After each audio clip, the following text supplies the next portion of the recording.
and in the front. Please proceed. My name is Cola Hinchcliffe, number 802. I am testifying in opposition of SB1. My concerns are similar to those stated by others, specifically the lack of religious freedom provided by this bill. However, I'd like to address another concern with my statements now. Over the past several weeks, myself and several other young adults have put in countless hours educating ourselves on this bill, informing others, and encouraging the public to get involved. Within a matter of weeks, I've been amazed as I've watched our small group mobilize and unite with what is now thousands of concerned citizens who are now making their concerns heard. However, my biggest concern now is that our voices are falling on deaf ears, the ears of those we have elected to represent us in the most important issues of law. As I've listened to your responses to public testimonies and have personally spoken with several of you, I feel that many legitimate concerns are being brushed aside and misunderstood. There are too many questions left unanswered. Your constituents are speaking, and loudly. Are you listening? Your actions will not go unnoticed. And I assure you that we will work just as hard to make our voices heard just as loudly come election time. Please, I urge you, please respect the people who have appointed you. Represent your people appropriately and honestly. Please vote no on SB1. Thank you. Next up, please come up. Number 806. Okay, go ahead. My name is Christine Mahoya Sue. Traditional marriage. Marriage between a man and a woman is ordained of God. Father, mother, child, children, family. This is the fundamental unit of society. The family is also ordained of God. I am opposed to Senate Bill 1 because my granddaughter and other keiki will be taught that homosexual relationships are normal, and their education on homosexuality will not stop there. Father, mother, child. This is the natural order. Homosexual relationships are not normal. A father and a father, or a mother and a mother, cannot produce a child. I am a member of the Church of Jesus Christ of Latter-day Saints. Being forced to recognize what God does not recognize is wrong. We are being forced to follow a law that is not God's law. Have we taken the time to study out how this change will affect our society, our children, or generations to come? Have we searched out the effects of these countries and states that have legalized same-sex marriage? Have we really taken the time needed to ensure this is right for everyone? This is far more important than benefits and money. This will change our society, a change I fear will not be positive. This is such an important issue, one that shouldn't be rushed. If you are going to restructure the institution of marriage, I humbly ask that you let the people decide. Thank you. Okay, next up. Please state your number and name. Sherry, 807. Thank you. I'm terrified to be speaking in front of a panel full of really intellectual people, but because this is important to me, I found the courage to say that I believe in traditional marriage. I have seen an individual change from gay to straight and back again. Some just sees where it goes. It's a changing status. Why redefine marriage on a changing preference based on emotional or sexual choices? I believe in traditional marriage. A child needs both their mother and their father. You need both male and female to create a child. I am a mother. I do not want my child to be raised by society's standards. I want my child to be raised as I was, with the same standard of truth that I know, the truth that has made me the person that I am today. I believe in traditional marriage. When you vote on this bill, you're not casting a vote to protect homosexuals or heterosexuals. It is not even a vote asking what you believe in. You are casting your vote to protect Hawaii and its people, all of its people, not just a minority, not just a religious group, but Hawaii's people, Hawaii's businesses. What effect will this have? Listen to the testimonies of those from Canada that oppose this bill. That's Hawaii's future should this bill pass. You vote on what's best for our state. You are the voice of the people, elected by the people and for the people. I believe in traditional marriage. If a decision cannot be made that protects all of Hawaii's people, don't rush it. Just stop the bill or let the people decide. Thank you. Thank you. Next up, please come up. Aloha. My name is Vivian Assam. My number is 811. Thank you. And I just want to thank each and every one of you for going through these grueling testimonies. And I don't want to share anything that hasn't already been shared. I mean, everything has been said. So I would like to take at least 15 seconds of my time. And I know this might not be a normal thing, but if you would like, our legislators, if you would like to just stand and stretch, and I'll give you 15 seconds of my time. You haven't had that starting now. Anybody want to stand and stretch? There we go. There we go. There we go. You guys give to us, and I just want to share that gift back to you. Wonderful.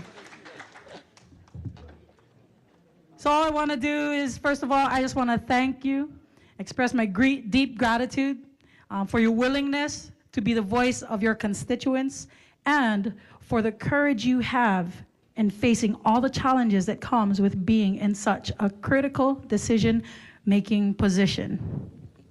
I'm going to skip a whole paragraph because you guys are more important and you guys heard all this stuff. I just want to say, I strongly oppose SB1.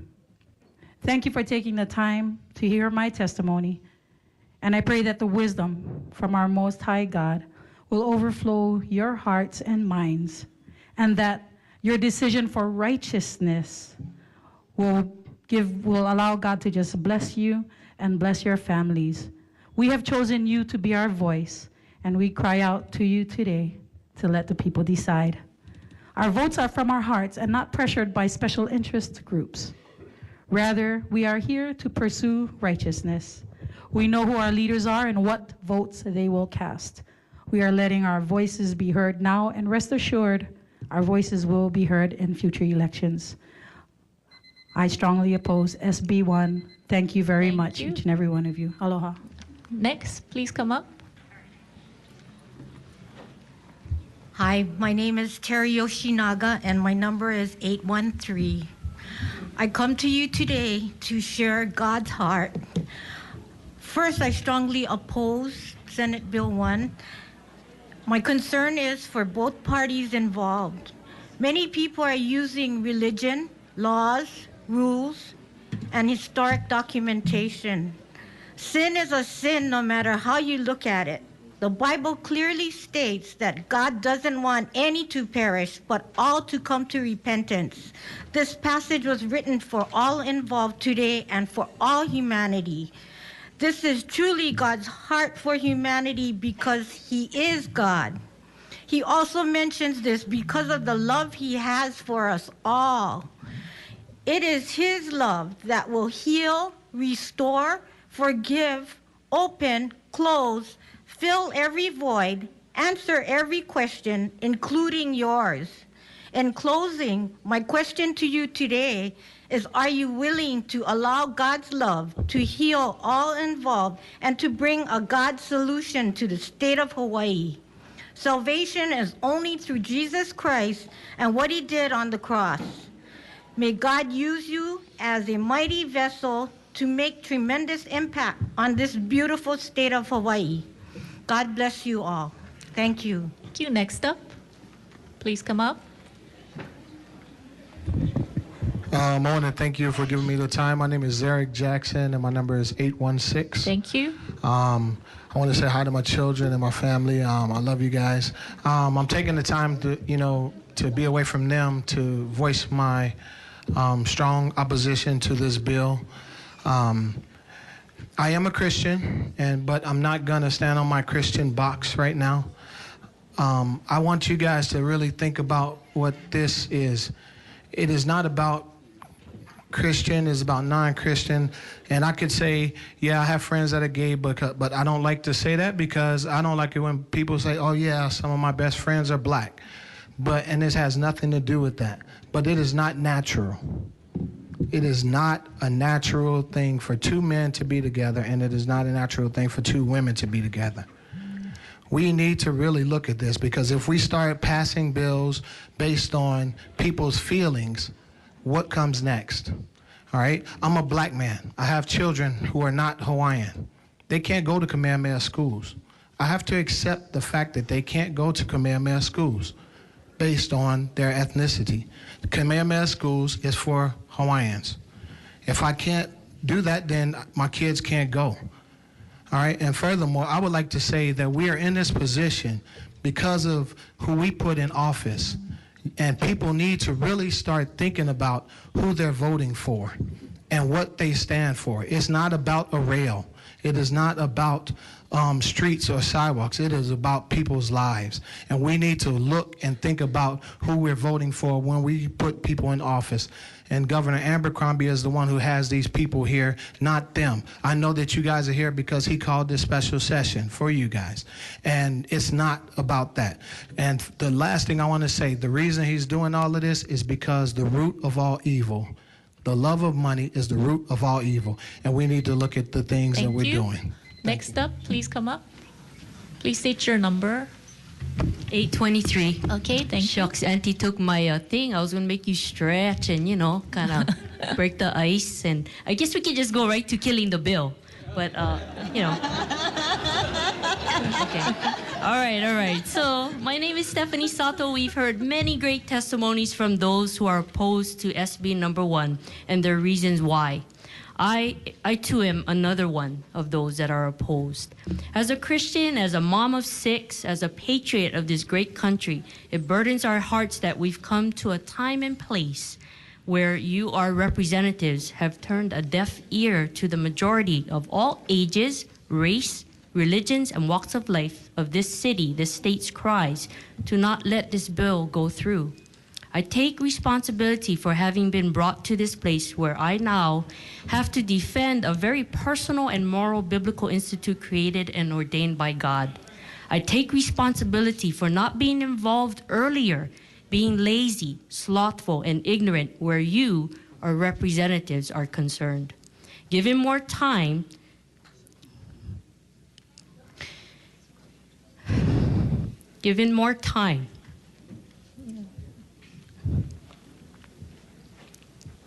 I ask that you give us the right on this matter to vote before your next election for each of your seats. You will find that our voice will be loud and clear, as it was evident throughout this whole week and in the past.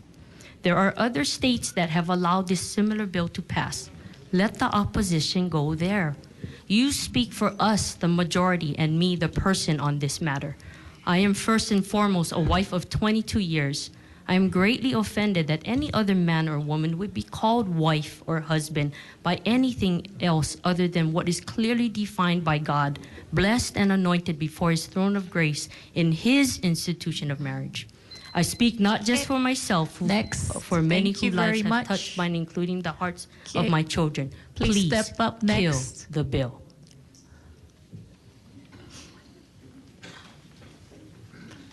Please state your number. Hi, my name is Joshua Perlon. My number is 824. Okay. The reason why I'm here today is I'm in opposition to SB1. Even though I'm a Christian and I'm opposed to gay marriage, I don't like the bill as it is written because it doesn't provide broad religious exemptions. It only protects the clergy, like the pastors, to not solemnize same-sex marriage. But what about ordinary people like me who go to church? We are not protected under that bill. That's the main reason why I'm opposed to that bill. And I ask that you kill that bill and consider Marcus Oshiro's House Bill 6, which provides broad religious exemptions to everyone and will protect people like me and other people that are non-Christians, like photographies that take photographs at the wedding as such. So please kill this bill and consider Marcus Oshiro's House Bill 6. Thank you. Next, please come up. Jed Tissot, 825. Okay, please proceed. Thank you for your leadership and dedication to our Hawaii. I stand against this bill, SB1, on behalf of my ohana and my daughter, nephews, and nieces who are in school to be educators. I did not want to get involved, but As a parent and future grandparent, I am very concerned about our freedom and rights during this special session. Our fathers and grandfathers and uncles sacrificed their lives for our freedom as members of the 442 and the 100th Battalion. Let us honor their legacy by being sure that all of our freedoms are safe and intact. Recently, my 18-year-old son went to a presentation regarding the consequences of same-sex marriage in Canada and Massachusetts. It was great to hear his passion and decision to become a registered voter. This situation has given him a purpose to vote. He wants to protect his rights as a future parent and the rights of his children. The legacy of our future generations is at stake. We hope it's not too late. As an educator in the DOE, I am very concerned about the future of public education. We have attended several meetings to gain an understanding about the consequences. The consequences have the potential to be very devastating. I know some say it will never happen in Hawaii. The curriculum and extracurricular activities can place unnecessary pressures on children to conform. Parents are not allowed to let their children opt out of the classes. Are we okay with the courts deciding if a parent has the right to raise their child?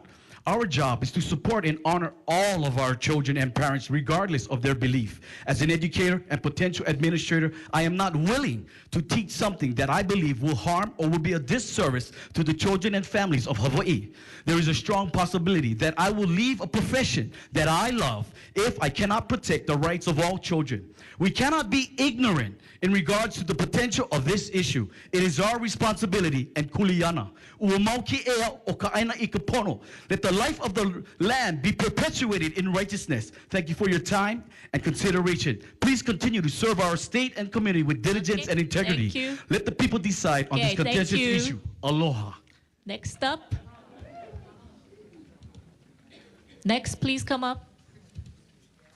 Aren't you finished with the 25? No, we're doing 50 at all. 826. Please state your number. 826. Okay, thank you. Ed Sato. Good evening. I came here today with my family, my wife, and I have 6 kids. My son's not here, but I came here to oppose this bill, SB1. But I came here to oppose SB1 bill. But more importantly, I came here to support the sanctity of marriage, the traditional marriage, definition of marriage as one man and one woman. This is the same definition that we voted for in '98 on a ballot. And we voted overwhelmingly for the definition to be between one man and one woman. I think it was over 69% of us. And now we're back here today discussing the new definition of marriage. And we all thought at that time that this issue was over. So what has happened since then, I don't know. What was the purpose of us voting for that in '98 if we are here today in 2013 to change our vote? And it's on Halloween, All Hallows Eve. You know, it's very ironic. We gave the state legislature, you guys, the authority to define the marriage between one man and one woman. Now we're back here again, and we're thinking, okay, we could go back to our lives, but then now activists started saying, hey, it's time. The time is right. The time is to strike now. And all I'm asking you guys is, if you pass this, think about what you're doing, the unintentional and intentional consequences. We will go down a road that we won't come back from. Thank you. Thank you. Next up.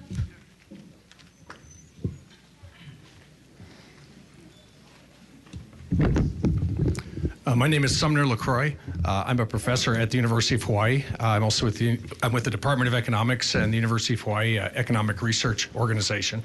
I'm the co-author of a report on the impact of same-sex marriage on the state's economy. I wrote the report. There's 2 versions of the report. One is last January 2013.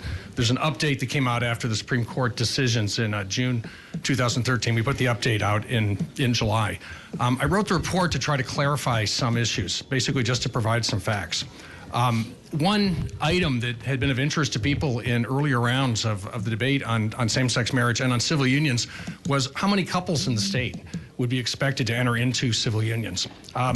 The census data for the state shows there's only a little over 3,200 gay and lesbian couples in the state who are living together. It's expected that approximately 1,900 of the couples will enter into a same-sex marriage. The second data that we tried to clarify was the impact of same-sex marriage on health insurance costs. The answer is it's relatively small, almost negligible, partly because civil unions essentially provided anybody who wanted to enter into a civil union in order to get health care benefits. That was done under the vestige of civil union. The only area really left in that particular place is with people who get their benefits via an ERISA-provided plan with their employer. An ERISA-provided plan does make it difficult for a civil union partner to be added to the ERISA plan. The main focus of this report was to ask what would the impact of same-sex marriage on tourism to the state be, and we estimated that over a 3-year period there'd be approximately 3,000 married couples. There'd be approximately 3,000 couples from out of state coming to Hawaii to be married. There'd be approximately 16,000 couples coming on honeymoons. There'd be approximately 18,000 guests coming to celebrate thank you. Honeymoons and marriages. Thank you. Yep, next up.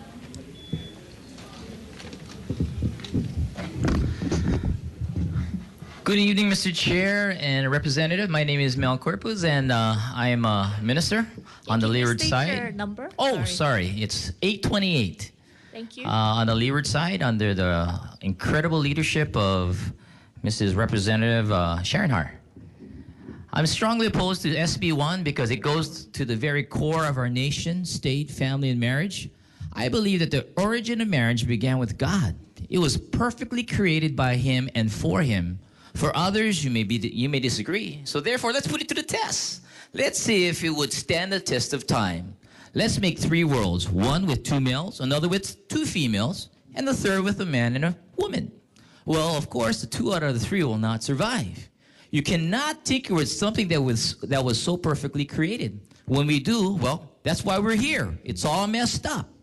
The key problem is government being involved in marriage in the first place. It is a religious institution. As much as the left does not want religion interfering with the government, government should not be interfering with or tinkering with a religious institution like marriage either. By allowing government, any government, to be involved with marriage, it allows the militant proponents of homosexual agenda to politicize the issue by making gay marriage a civil right or a constitutional right. It allows the issue to be used as a weapon to destroy all opposition. The government now becomes the venue of promoting the gay agenda and movement in our state. They believe it is perfectly all right to use government to force the teachings that homosexuality is acceptable. The same people who cry out that prayer has no business in schools because it is the case of Christians forcing their belief system upon others supports the mandatory teaching that the gay lifestyle is the normal or that the gay marriage is a civil right. No matter the intellectual acrobatics one might undertake to avoid it, marriage is God's eternal standard, and it is His to define.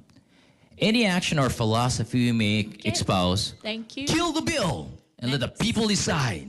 Okay, next. Please come up. Who's next? Please state your number. My number is 819. Thank you. 819. Yes. Okay. Good evening. My name is Jaislyn Solivar, and I'm here to oppose SB1. I just want to ask each and one of you to let the people vote. I ask that we seek God's wisdom in this matter. As we continue to pray for each and one of you, I just want to let everyone know that you guys will be accountable not only to the people but also to God. God is the foundation of marriage, and I ask all of us to seek God's wisdom in this matter. So I ask for all of us to let the people vote. Thank you. Thank you. Next, please come up. Please state your number. Hi, I'm number 829. My name is Paul Leaki Sanchez, Okay. and being of Samoan descent, I'm pretty intimately involved with the homosexual community. I have many nephews who now call themselves nieces, and I love them anyway. I oppose this bill not because of any of my religious beliefs. My beliefs are my beliefs, and you don't have to believe them. I oppose this because of the fact of the speed of which we're trying to push this through. I want to congratulate you Since the time I was 7, my family has been heavily involved in politics. My father was a senator in Guam. My brother was a senator in Guam. Another brother was the chief of staff for the former governor of Guam. My sister worked for Dickie Wong here for 12 years. They couldn't get me to vote. I'm voting now. I'm registering now. I would be surprised to see what the numbers of new registered voters are going to do, because this is more important. It's very important. 540, 541, and 612 speaks what I like. I love the gay community. Give them the rights and the benefits that are due them. Fine. But this is too important for you people to make this decision for us. I want to thank you for your time. I thank you so much for what you do for our islands, and God bless you. Thank you. Next up, please come up. Hi, my name is Chanel Chin, and I'm number 834. Thank you. Okay. Chairs, vice chairs, and members of the committee, thank you very much for giving us this time to speak. I also want to take some time to first applaud what I've been seeing today. I've been here since 6:30 this morning, and I've been given the opportunity to meet people who both support and oppose this bill. And it's been a great opportunity, and I pray that we continue to take care of each other, whatever the outcome of this bill may be, and live together harmoniously. That being said, I am in strong opposition of SB1. Because I oppose this bill, I've been called many names: a bigot, a hater, and someone who should be ashamed for what I believe in. I want to say that I've never called anyone any names, nor treated a person unequally because of their sexual orientation. I do not express hate, but yet I'm accused of being a hater. That doesn't make sense to me. Supporters of SB1 say that opposing this bill takes away people's right to love. I disagree, and I'm hurt to be accused of not having love in my heart because I don't believe in sexual freedom. The promises made in marriage are the highest forms of love, and love is about sacrifice and self-restraint. It is about doing what is right, even at the cost of oneself. Freedom to act on one's sexual attractions is just one small part of what love is about. Do not tell me I don't know what love is, because I believe sexual attraction or sexual relations should only be between one man and one woman in the bond of marriage. And I do live by that. My fiance and I have been together for 2 years, and we have not had sexual relations. I support House Bills 8, 11, and 12. Thank you, Representatives Ward, Fale, and others who have taken the time to draft them. I represent many people all over the state who cannot take off of work. Oh, my time is up. And by the way, Professor of Economics, your census data will change over time after this bill is passed. Thank you. Next up, please come up.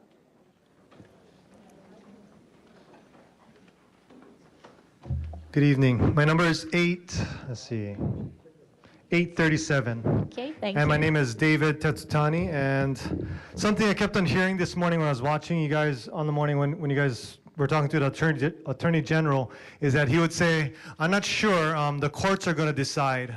And I heard him say that several times, and that really disturbs me, and hopefully that disturbed you, because from what I learned back in school is that we had 3 branches: the executive, legislative, and the judicial. So if we're letting it and passing it off to let the judicial decide, we're seeing what happening in court. It's like whoever has the best talking, high-powered, or just has the media behind them, and the way that even the media reports it is so, I mean, it's one-sided. You might say like, oh, no, it's not one-sided, but it's totally one-sided. Last Monday I was here, there was maybe 200 people in the morning, and then in the evening there was like 8,000 people, and we didn't really see the benefit on TV. I mean, like we hear this, some other brother was like, there is something like 87% the polls on KITV. I mean, something, we gotta look at the signs at this. I mean, you know, we love them, and I think that the people that are looking to change civil unions to marriage, I mean, it doesn't have to be marriage. Marriage is an institution of the church by God. And I think that, you know, if what they want is marriage because they're saying benefits, well, let's maybe look at the benefits under the civil unions and maybe fix that versus giving them something that's sacred to the church. I think that we're rushing into this, and I really beseech you to think about when the Attorney General kept on saying, you know, the court is going to decide. that is a red flag that the courts are going to decide. So please kill this bill and allow it to go to a regular session so that it can be properly vetted. Thank you. Thank you, guys. Next, please come up. I am number 838. Okay. Aloha Chair Rhodes and Chair Luke and distinguished community members. Thank you for time for hearing me today. I am in strong support of SB1. Today I am speaking in my own capacity. My name is Kaleo Gagne. I am 39 years old, a Christian gay male, and also a concerned citizen.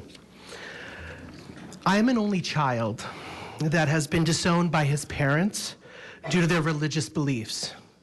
It has been 14 years since I have last seen them. I have been told that my parents tell their friends that I am dead.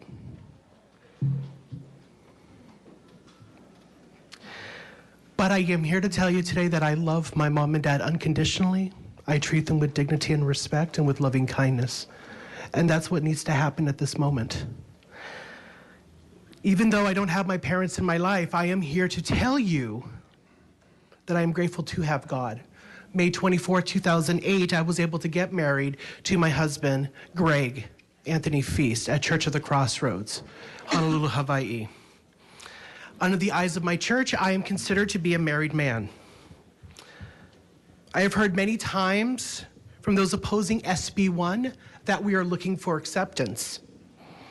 I am here to tell you today that I am not looking for your acceptance, but to be treated equally under the United States Constitution.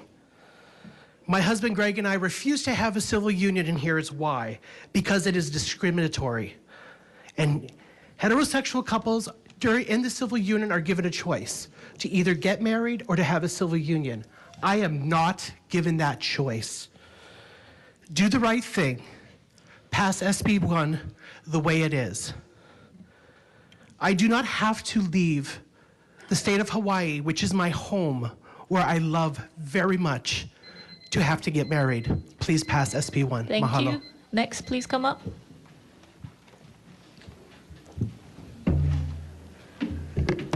Hi, I'm number 839, and my name is Jan Tetsutani. I reside in the city of Kapolei.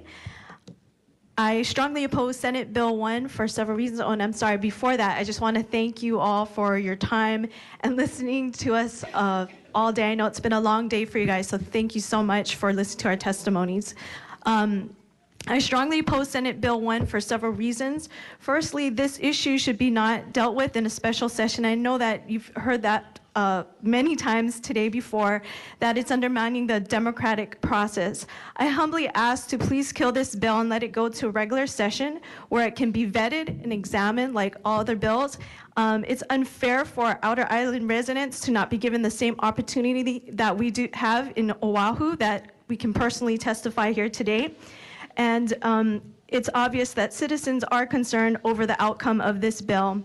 Rushing this process is not wise. I trust that you will honor the people you represent in the democratic process.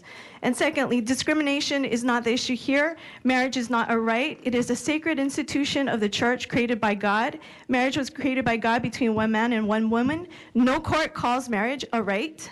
This bill is making it into a civil rights matter when it should not be. And thirdly, we see the effects of how same-sex marriage has affected other states such as Massachusetts, where the religious freedoms are being diminished. I have concerns regarding the First Amendment rights that are not being addressed in this bill that are affecting specifically the people in the public education, such as teachers, students, and and then also business owners of religious faith, such as florists, photographers, wedding planners, etc., that will not be protected from lawsuits or fees if their religious beliefs contradict condoning same-sex marriages. SB1 clearly does not state any protection for these people whatsoever in this bill. Fourthly, under section 5572-F, where it says religious organizations. Okay, thank you. Okay, can testifiers 851 to 900 start lining up to testify? Okay, please come up. Next testifier.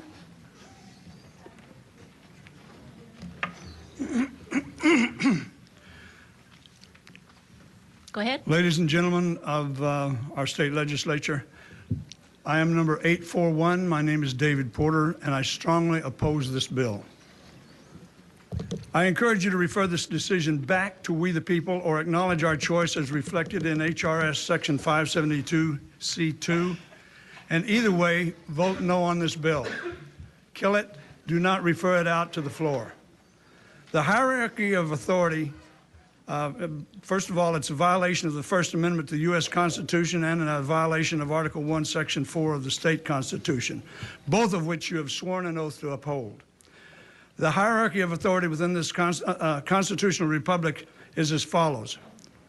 1, God created man and gave him a very limited subset of his sovereignty and authority.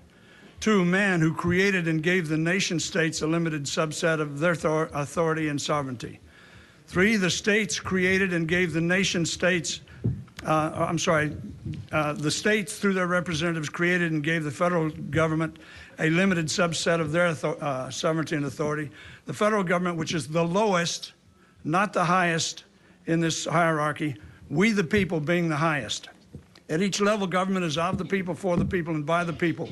You are not the House of Lords. You are our representatives. You, the state House of Representatives, represent the people, elected, paid, and empowered by the people to represent us in making laws for the people. However, you're now taking action in direct opposition to the noted will of the people of Hawaii, the electorate, the people who have elected you to represent them, and in fact, you're attempting to strike the statement of their choice from the law. You're thumbing your noses in the faces of the people who elect, pay, and empower you to represent us in making laws for the people. Do you think we've changed our minds in such a short time? Or do you feel that we are responsible enough to elect you, but not responsible enough to make the tough decisions?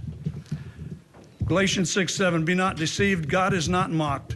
For whatsoever a man soweth, that shall he also reap. Okay, next. Please vote no.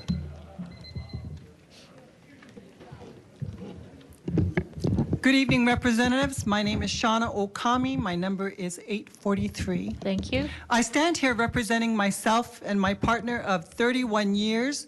Of November 25th will be 32 years in a loving relationship. I stand here. I was going to talk about my testimony and what I decided to give you, but I decided I'm going to go a little bit off of that. I want to talk about radical Christianity in Hawaii, and let me tell you why I call it radical Christianity. I'm not a Christian. I'm Buddhist.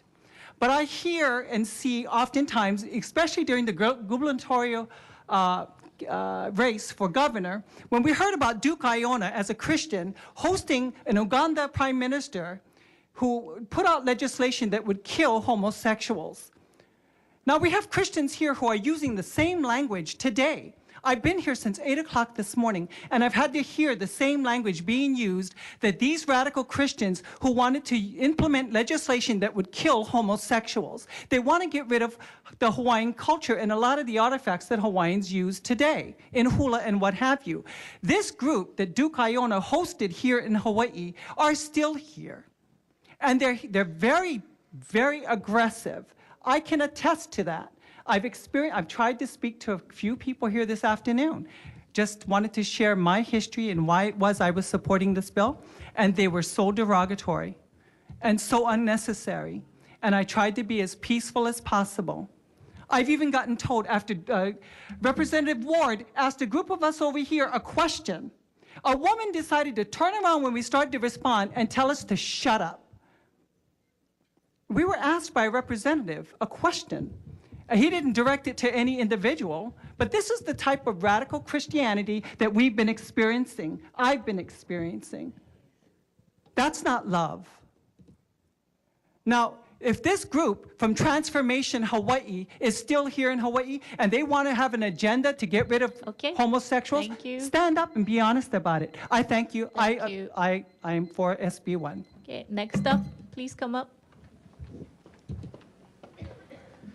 Number 844. Okay, thank you. First, I'd like to say good evening, Chair Rhodes and Chair Luke, members of the committee.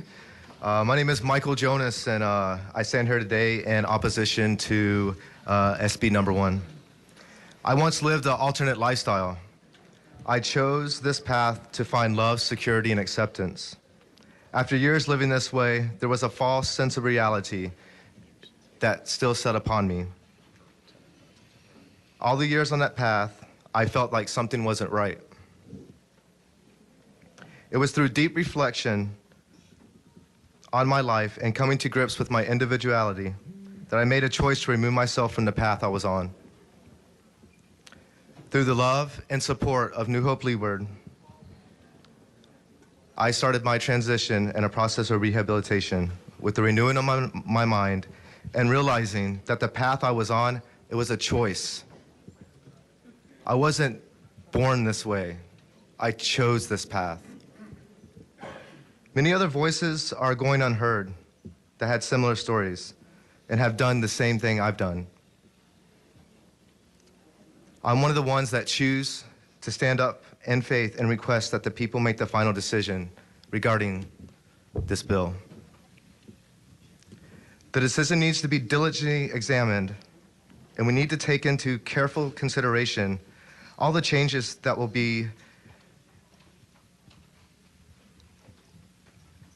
affect after this law is passed.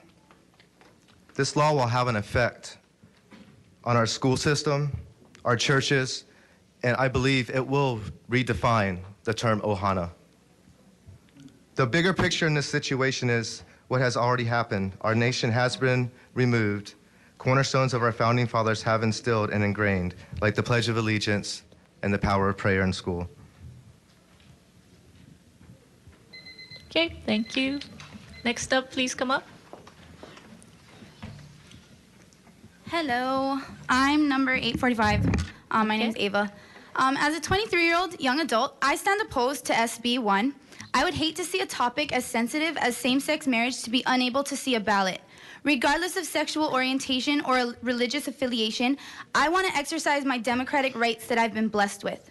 Don't take that opportunity away from me. Being a part of the next generation, I want to set an example for others that being young does not make your voice any softer. Being young does not make your opinion any less valid. Let the people vote, say no to SB1, and let's keep marriage defined between one man and one woman.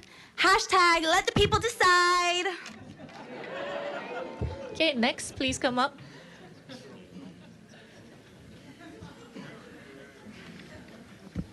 Number 846. Okay. My name is Vicki Simpson. Hello, members of the committee.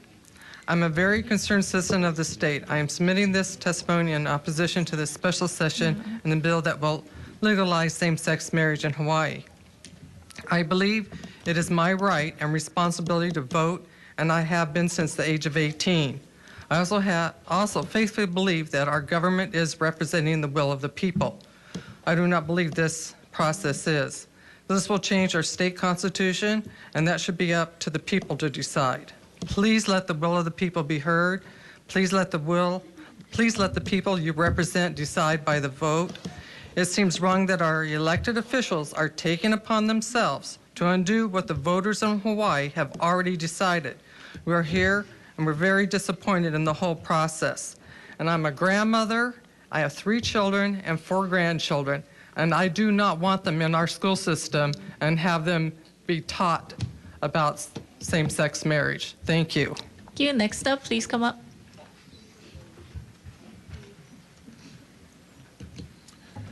Number 864. Okay, hold on just a sec. Okay. Any questions for any of the testifiers so far? Yes, Representative Har. Thank you, Madam Chair. Is Colette Hinchcliffe still here? Sorry. It's just not her. Good evening, Ms. Hinchcliffe. Thank you for being here so late. You know, I was very compelled when I listened to your testimony. You talked about being a young person and you're frustrated. You feel that being a part of this democracy, it's falling on dead ears. You know, have many colleagues. Well, if I can ask you a question, how old are you, if you don't mind me asking? I'm 27. Okay, you're 27. So we have many colleagues who are actually close to your age, and so we always talk about transparency, openness in government. Many of them have said that's why they've run for office, is to ensure that government is held to the people, is by the people, for the people, and that it's about public engagement. And so I'm just curious as to why you said that, why you feel that this is falling on deaf ears. I think mostly what I feel like, a few things that I've noticed through the whole process. first of all, just promises that have been made to us as people, just with specifically the governor's frequently asked questions before the session began about letting the public voice not be stifled. Monday was an example that absolutely did happen, and that we were stifled. The cutoff was there was a cutoff that wasn't previously announced, and the timeline was shortened. And then also just listening to testimonies all day on Monday. I wasn't able to be here all day today, but all day on Monday, I just felt like I kept hearing similar things. And I'm sorry, what similar things? Similar things like people's concerns about religious exemptions, education, how that's going to affect education. I feel like I heard several people ask about, teachers would ask about education, and the same answer was given about, that's not what this bill is about. We're not addressing that right now. But it's been failed to recognize that this is going to open up doors that we don't have answers to. And then just speaking with a few of you personally, we've asked questions about our religious exemptions with some of our church members together. And I feel like the more questions we answer, the less specific answers that you have. And the point is that no one has all of the answers to this, and to try and rush this through in a special session is a big concern. And so I feel like we as the people keep bringing up the same concerns. I feel like I've heard, that's why I didn't elaborate on it today, is because I feel like everyone has said the same things that I have. On both sides, I feel like pro or against, people are, I feel like there's an agenda here, to be honest, and I feel like no matter how much we're saying, I feel like people. So Ms. Hinchcliffe, are you saying that you feel that government is not listening to the people as a young person? Yes, I do. Okay, thank you. Okay, Representative McDermott. Thank you. I have two people I'd like to chat with briefly. Michael, the gentleman who was in the lifestyle, is he still here? The ex-gay gentleman is no longer here. How about Dr. LaCroix? Dr. LaCroix? Yeah, why don't you come on up? Thank you, Doctor. Doctor, are you aware of the financial impact report the Hawaii Business Roundtable did about a decade ago, 15 years ago? Yes. And what were their findings? Well, their findings were that same-sex marriage, the lack of same-sex marriage in the state of Hawaii was depriving people of significant benefits. No, with regard to the visitor industry. I'm not sure what was done 15 years ago. Yes, I'm told it showed a negative impact, but I can't get them to release it. But it's dated material anyway. It wouldn't be scientifically valid. The current impact is $217 million over 3 years.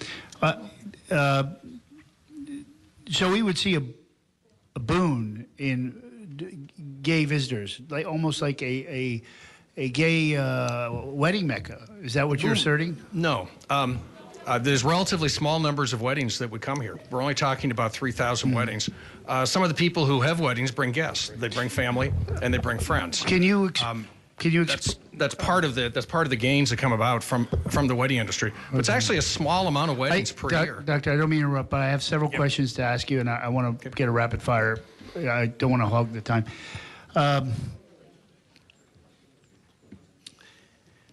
Sorry, I lost my train of thought. What is our brand that we sell to the world right now as you view it? The brand that we sell is Aloha. We come from a very diversified place. People come here for Aloha. They also come here because of the natural attributes that the state has. So the Hawaiian sense of place, beauty, the beaches, the ocean, the weather, what they show at halftime of the NFL football games. To a large extent, but I would certainly put in the cultural aspects, the multiculturalism, which would include the gay people in Hawaii, is certainly one of the attractions of the state. If you can point those ads to me that show the The gay people advertise at halftime of the NFL. We can meet afterwards. You can show them in my office. I haven't seen them. Well, there are certainly lots of ads for Hawaii that emphasize multiculturalism. There's ads from the Hawaii Tourism. There's ads for the Hawaii Tourism Association. Well, that essentially appeal to the gay community. Let me ask you this. Do you think the guy who's sitting in his mobile home in Colorado in winter with 6 feet of snow, when he sees that, as you phrase it, a multicultural ad, is thinking, boy, there might be a lot of homosexuals there. I should come visit? I think people tend to visit cities for tourism because of the wide array of things that are available to them. Not everybody is going to pick up on every aspect of every community. They're not going to want to. But yes, I think there's a lot of literature showing. Thank you. Fair enough. I'm trying to keep them brief. Give you a lot of opportunities, but they're going to be short bites at the apple, okay? All right. The concept of branding. The media really played up your report. I mean, it was a huge boon. I mean, it's going to be thousands, hundreds of millions of dollars coming in. The front page of the paper, I think, correct? Yes. Okay, big impact. Not that the advertiser has a bias in this regard, but branding. This will have an impact on our brand. Would you agree? No, I think already Hawaii has a reputation as a multicultural place that accepts people of all types, whether or not they're Koreans, Japanese, whether they're from the U.S. mainland or from Canada, or whether they're gay or they're straight. Well, I disagree. But one last question: what happened when Coca-Cola introduced New Coke to the sales of Coca-Cola? Well, we all know the fiasco of New Coke, yes. Okay, they changed their brand. Thank you, sir. Okay, thank you. Any other questions? If not, let's move on to, Representative Lee, followed by Representative Jordan. No, we're still questioning people. Yeah. That was Michael, the gentleman I wanted to talk to. Okay, let me just Sure. Okay, Representative Lee. Thank you. Can I have a question for Kaleo if he's still around?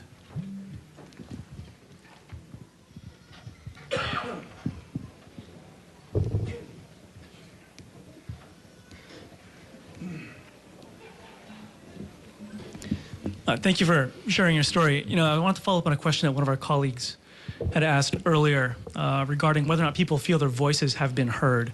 And she talked specifically about those of us who are younger here on the committee and in the legislature.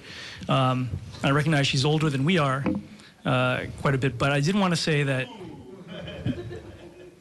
it comes with wisdom. Wisdom comes with that. And wiser. I acknowledge, exactly. But nevertheless, you've been around for a significantly long time, and I wanted to ask if you felt that your voice over... Wow. 39 is not significant. Excuse me.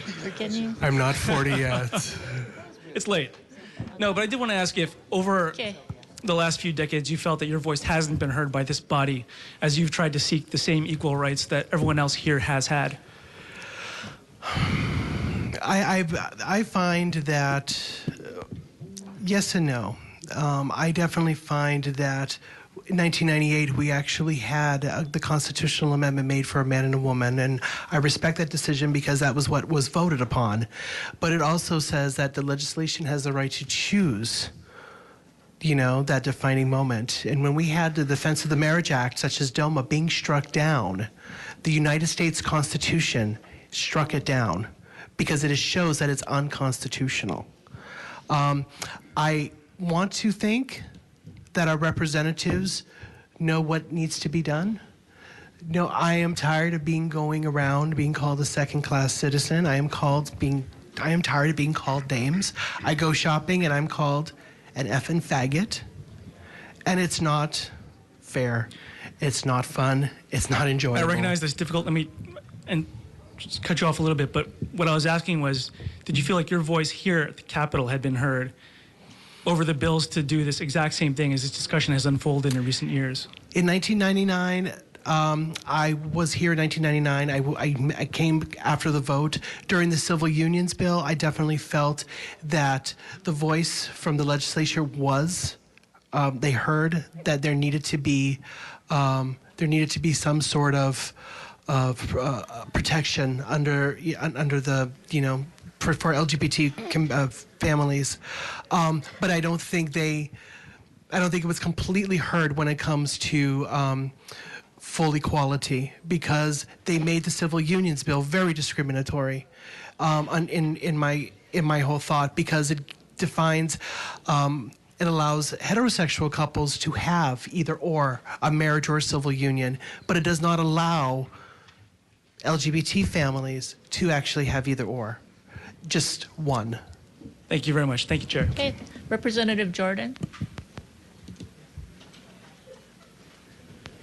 Thank you, Kaleo. My question was to you, and I have a follow-up question to the professor also. Thank you, Kaleo, for joining us this evening. You did state earlier in your testimony, as well you just did with Representative Lee, that you say civil unions, in your opinion, is discriminatory. Did you have that thought prior to DOMA coming down, or you've always had that thought? I have always had that thought. I knew one day marriage equality will happen, because it is the way how it needs to be. Before DOMA came around, Craig and I had an opportunity. We got married May 24th, 2008. And we've talked about reciprocal beneficiaries. We talked about civil unions. We've talked about all those things. And we made a decision as a couple to say absolutely not, because we are more than that. We are people that are part of the United States. I pay my taxes, I do what is right, I go to church, I live in a faithful, monogamous relationship, and I have a chihuahua to boot. So if you believe it's discriminatory, do you think we should repeal it? The civil unions bill? Correct. I definitely think that I personally feel that the civil unions bill should be, and we should just have marriage equality all the way around. Everyone should be treated with dignity and respect.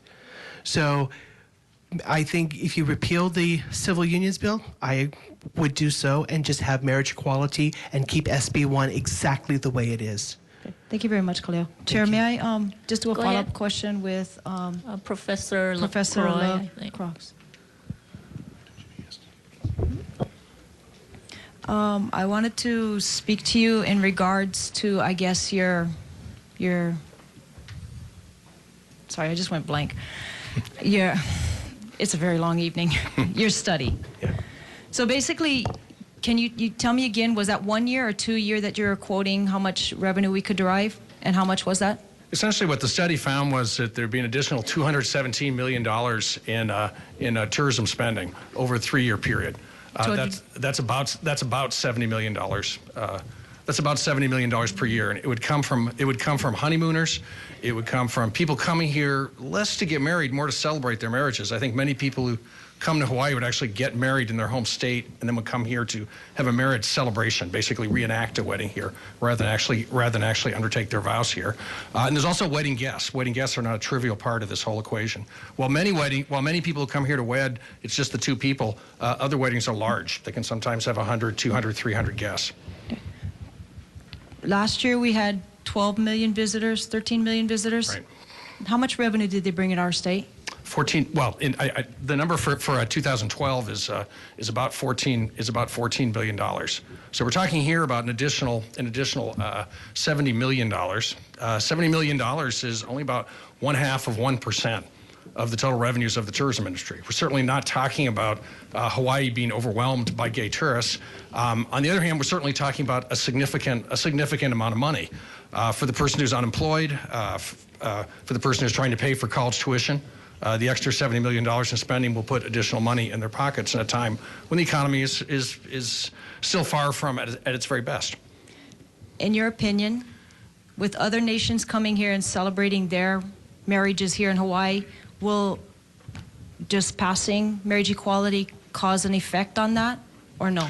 The report doesn't take into account foreigners coming to Hawaii to celebrate same-sex marriages. It only takes into account tourists from the U.S. mainland. Many of the foreign destinations which send visitors to Hawaii, Japan, Korea, Taiwan, don't have same-sex marriage. It's not 100% clear to me. I don't think there's very much data that supports how many people are going to come here, how much they're going to spend, et cetera. So I've left that out of the report. So you're saying like Japan or Taiwan doesn't have same-sex marriage? That's correct. there may still be couples that come here to get married in Hawaii because of the fact that we recognize same-sex marriage. But they're not going to be able to go home and to any place in Japan, Taiwan, Korea, and have their marriage recognized. Has there been any thought put to straight couples from Japan coming here, getting married, and maybe if we have marriage equality here, is that going to affect any of that tourism dollars, or that hasn't been put into consideration? Well, that's about half the market. The market from Japan is about half the market. The number of gay tourists coming here is so small. Again, we're talking about a very small proportion of the overall market for marriages, for honeymoons, and for the guests coming here, that it's very doubtful that anybody from other countries is really even going to notice any difference in Hawaii. Okay, so if it is very small, we shouldn't be talking about the economic. Well, I mean, if I was going to be making a decision on this, if I was in your shoes, the economics would not be the reason why I would be voting yes or no. But on the other hand, if it's a matter of are we going to do it today or are we going to do it in 3 or 4 months, the economics should play some role. And the basic reason for that is that much of this money dissipates over time. We're talking about a pent-up demand for marriage. There are all these people who want to get married, who want to express their love. Many people in the United States come to Hawaii to honeymoon and to marriage, and so there's a large number of people who would like to come here for a short period of time. There's about a 3-year pent-up demand, and then we'd move back down to about half of that flow after 3 years, to a much more normal flow. Oh, so it may decrease over time. It would decrease over time. Okay, well, my thoughts, I'm not putting the economic into it. I'm actually looking at my citizens in the state of Hawaii and if they should benefit from this. I'm not really looking at the foreigners or people coming here. I wrote the report, too. I mean, just to make sure that people had the facts. Whether or not they influence you or not is really up to you. Okay. I mean, Thank you very much, Chair. Okay. Thank you. Representative McDermott. Thank you, Michael. Would you come back up, please? So, yes. Michael, thank you. If I understood correctly, you said you were in the lifestyle at one point. Is that correct? Yes, that's correct. And first of all, I want to commend you for the courage to come out publicly and be here and acknowledge that. We all, I certainly fall short of the mark every day. But in the lifestyle, have some of your friends who were in the lifestyle with you, and of course you build friendships, have they turned their back on you since you've left? Do they understand? How do they think? Would they feel good about you coming here or not good? I've actually had, mixed responses over the situation. I do have a, couple, friends that am saying that I'm compromising my life, that I am who I am, and I cannot change it. And, I look at them and I say, look at me now, because I have changed, and that's why I know, it is a choice. And through relationship with Jesus, he's the one that renewed my mind. He's the one that showed me love. He's the one, the 3 things that I was looking for, love, security, and acceptance, I found through Jesus. Well, again, thank you for coming so much, and I salute you, sir. Thank you. Thank you. Okay, members, any other questions? Representative Ward. Thank you. Professor LaCroix, may I ask you a question? You made a statement that said there's a pent-up demand. Right.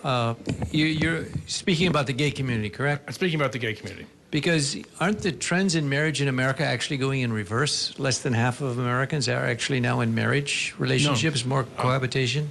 No, I mean, over time, depending upon what state you're in, what ethnic group that we're talking about, marriage rates often approach 90%. They're usually over 80%. I'm talking about the population as a whole. They have been falling. They have been falling. I don't think, are you sure you're correct? Because the last that I looked at, half of the American population is married. The other half is either widowed or cohabitating. No, this is either at any time in your life have you married. And, okay, well, and those rates are still different. over 80%, but they have been falling. That's serial monogamy, I think, is the term.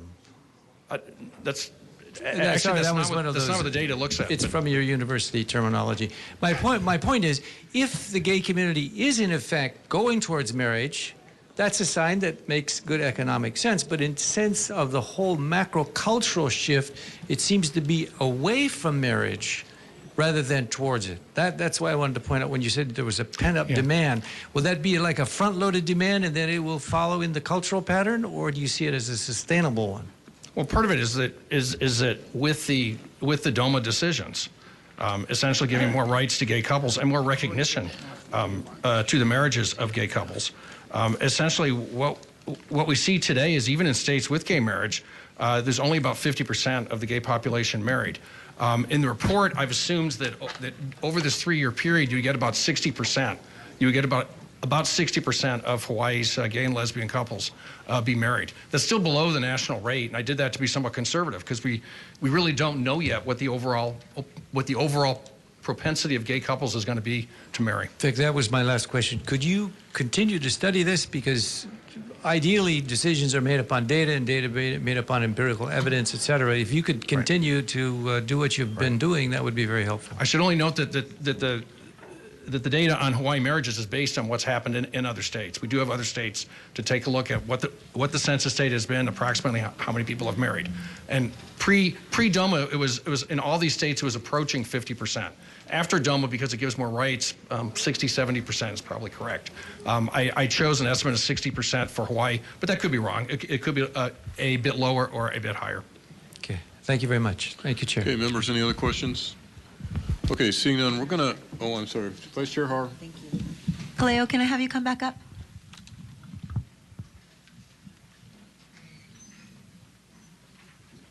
First of all, I want to thank you for being here. You've been here all day and all evening, so thank you for being steadfast, and thank you for sharing your story with us. You know, something that you said really intrigues me. You talked about civil unions being discriminatory, but then you did say that Senate Bill 1 is good, exactly, keep it the way it is, it's perfect. I just want you to be aware of something. You do understand that civil unions do continue in this bill, if this bill were to go through. If that is the will, Okay, that I is just want fine. you to understand that, okay? But I'm more for making sure that we have marriage equality. Okay, but to be clear, civil unions are not, they still will continue to exist, and I want you to be aware of that because you feel they're discriminatory. I just want you to be aware of that. Thank you. Okay, thank you. Okay, members, any other questions? Seeing none, let's go ahead and move on to, I think 864 was the last person who was up.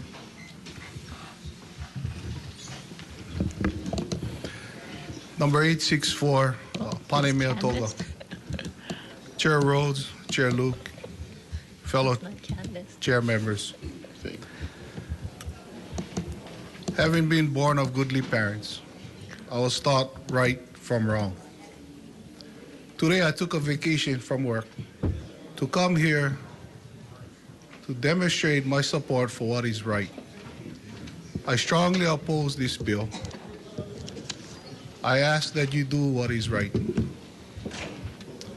I've been outside from 7 in the morning supporting my community. And the things that have happened out there, you're not aware. But it's amazing how people that have God in their lives can be forgiving. There are several incidents that have happened out there that if it was not for the love of God, things would have gotten ugly. I want you to know that this process of a special session is here because there is a crisis.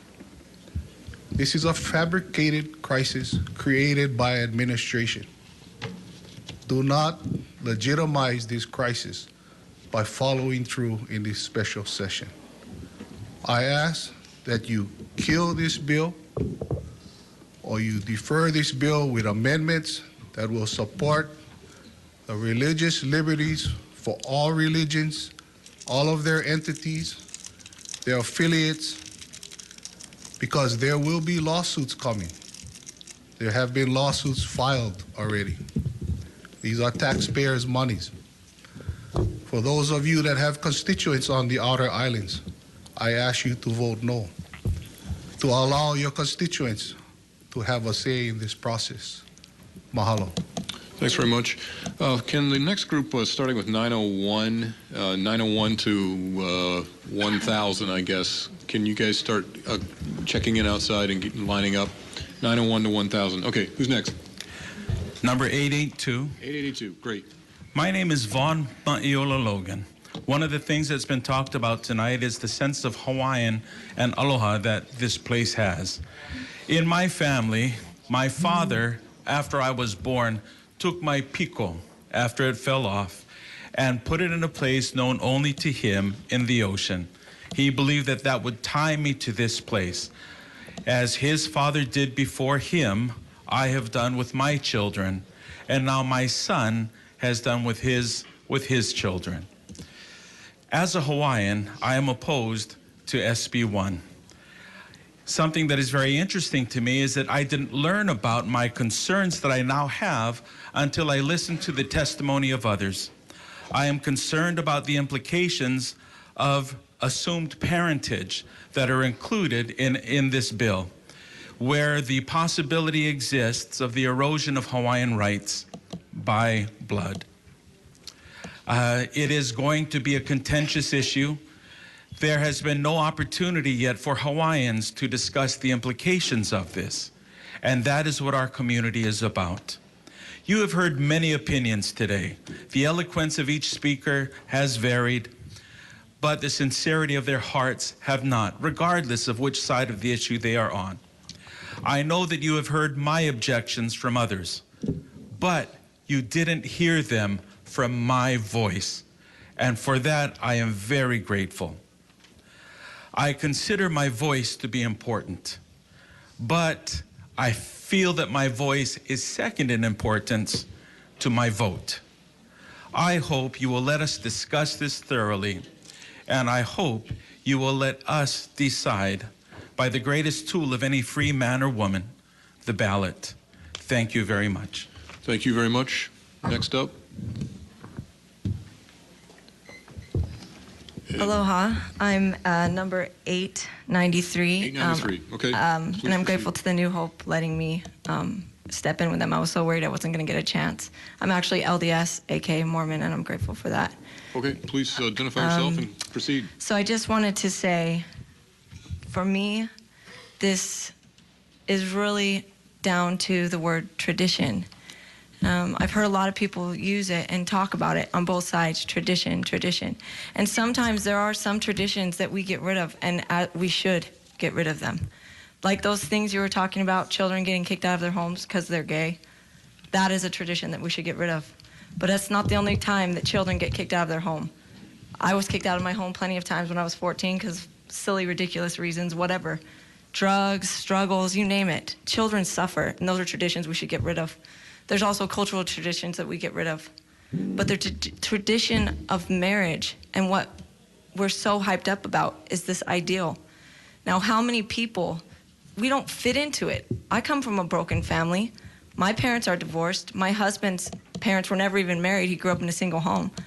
But he still always wanted a father. There was always the tradition of the ideal, and we strive for that. We strive for that ideal. It helps us to become better people. We believe in that. We believe in that tradition, and it has passed down. I've heard people say for 100 years, try thousands of years, as men and women have come together to create children. When I was 16 years old, I got pregnant with my oldest daughter. I got married. My husband was 17. We had to have both of our parents sign for us. We strived for that ideal. My husband's now getting his master's, and I'll finish with my degree this fall. We have overcome all the odds as we strive for the ideal. This is not just something that you can legislate away. It is the tradition of our hearts. It is a covenant that we've made with God. It is just like the man on the other side who said, it's not about the rights, it's about legitimacy. It's okay to think differently. We have to find how to coexist. Okay, thank you very much. What's the next number up?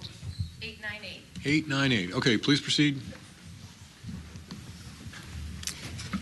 Aloha. Thank you for providing me the opportunity to share my mana'o on SB1. My name's Kathy Thurston, born and raised here in Hawaii. Over the past 56 years, I've worn many hats. I'm a wife for more than 34 years, a mom of 2 beautiful daughters, a grandmother, 2 little grandsons. I've served in the community as various community boards, a regent, commissioner. But for the past 30 years, I've worked in the field of construction. I'm a native Hawaiian woman-owned small business owner. I've operated in the field of construction, a general engineering and building contractor. For the past years, I've been in union, so I'm a management trustee as well. There are two reasons, though, why I strongly oppose this bill. But due to our time limit, I'll just focus just on two items. Number one, you're voted to represent the people. I had the good fortune to run into my personal representative out in the halls a little while ago. And although your opinions may differ, your personal opinions may differ from mine, I strongly encourage that you're there to represent your constituency. I asked the question, I said, what was the representation in our particular district in Kailua? I live in Kailua for the past 30-something years. And the response was 59% came back in favor. When I asked further questions, I said, what were those numbers based on? 59%. And I got a response that in response to a poll that our representative had done, only 12% responded. And 59% of that 12% comes out to 7.08%. So that means not really 59%, but 7% of the respondents. I did the math, so I really encourage all of you to do the same thing. As a management trustee, I just returned last week where I got to attend. It's an annual convention. They've been operating it for 59 years now.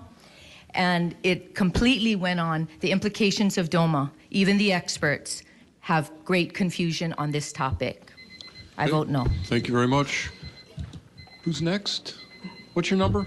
905. 905. Can you just hold off for a second while we ask questions of this last group? Members, any questions of the group that we just heard testimony from? Representative McDermott. I'd like to ask the Hawaiian lady who just, young lady who just spoke. You were going to talk about, you just came back and there was some DOMA concerns. Could you? Yes, I attended. It's IFEBP. It's an International Federation of Employee Benefit Plans. Over the entire country as well as Canada, they oversee billions. The people, the management and labor trustees that attend this annual conference, it was the 59th one, oversee billions of dollars. I specifically went to a workshop regarding the implications of the DOMA decision for pension and benefit plans. We had two experts in the area of DOMA specifically, an attorney from New York and an attorney from Washington, D.C. After listening to them, and this was last week, Tuesday, that I attended, Monday, the decision, New Jersey just made the decision, so they share that with us. Not only is it a very convoluted decision, similar to Obamacare, we all know that healthcare is a great thing for people. However, when we don't think out the implications and how we're going to implement policy and how we're going to implement change, we realize we see it as taxpayers and as citizens, the confusion. And who pays? Us, the people. We're all taxpayers. Here with DOMA, there's so much confusion. The attorneys basically, and I'm half Portuguese, but the attorney said, hey, it is as clear as mud. And we all know mud is not clear. There are so many things as employers that have not been addressed. They don't even know. The IRS, not only the IRS, they've made some rulings. There's so many inconsistencies in the way they're interpreting the code. It's unbelievable. And this is not from me. I'm here in the middle of the Pacific. These are from experts in the field. Okay, thank you so much. Thank you so much. We just got to move along. Okay, members, any other questions? Okay, seeing none, let's go back to 905. And you can tell us your name so we don't refer to you just as a number if you don't mind. Thank you. My name is Lauren Anderson, and I'm in opposition to SB1. If you pass SB1, you're not simply creating economic equity for same-sex couples. You are encouraging and endorsing same-sex relationships for the generations that are coming. Please listen to me. Have you witnessed the gender confusion and same-sex experimentation that is currently taking place in our youth? Does it trouble you? It should. Same-sex intercourse is easily identified as at-risk behavior. I donate blood to the Hawaii Blood Bank regularly. If you have done this, you are familiar with the questions that are asked before you donate to determine that your blood can be safely added to the bank. A significant number of these questions are regarding homosexual behavior. Why is this? It is because there is transfer of blood and HIV risk associated with homosexual intercourse. Can't you see the real dangers and wicked leadership to Hawaii's youth that this step in social engineering is producing? The vast majority of our children that try same-sex encounters are casually experimenting. The confusion and health risks are real, and your passage of SB1 would lead generations to come into harm's way. This evil is real. HIV decimates the homosexual community. According to the Center for Disease Control, gay, bisexual, and other men who have sex with men, MSM, account for 78% of new HIV in 2010 and was greatest among the youngest age group. By the way, they have stopped publishing or keeping this public health data because of anti-discrimination issues since 2010. HIV is considered an epidemic by the Center for Disease Control, and your endorsing the homosexual lifestyle in passing SB1 would lead the people of Hawaii into at-risk behavior, even while the statistical realities of the danger are being suppressed by anti-discrimination pressure from the gay agenda. I'm out of time. Thank you. Thanks very much. I appreciate it. Next. Evening. My name is Lisa, and I'm number 906. 906. Okay, thank you. Knock, knock. Ivan. I want to go home. Do you? Forgive my levity. I don't mean any disrespect. I know this is a very serious issue that we're discussing here. Marriage in America now is not what it was 100 years ago or 200 years ago. Children raised from birth to maturity by the same two people in the same household are now in the minority, perhaps even an extreme minority. In every measurable way, children from broken homes are at a disadvantage. Many rise above it and do great in spite of it, but the facts are solid. Society is heavily impacted by the number of broken homes in America. So in light of this, allow me to quote from someone a little wiser than me. By divine design, fathers are to preside over their homes in love and righteousness, and are responsible to provide the necessities of life and protection for their families. Mothers are primarily responsible for the nurture of their children. In these divine obligations and duties, they are obligated to help each other as equal partners. The family is the fundamental unit of society.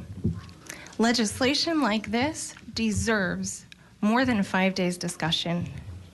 People on both sides of the issue deserve a lot more respect than this.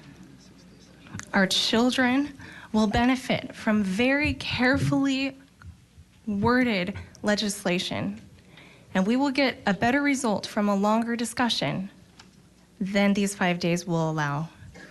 You have nothing to lose in rejecting this bill in the name of your people on both sides of this issue. Thank you. Thank you very much. Next, please. I married up, didn't I? I would sooner cut off my right hand than put it to the... Could you tell us your number? And 907, sorry. 907, okay, thank Joshua. You.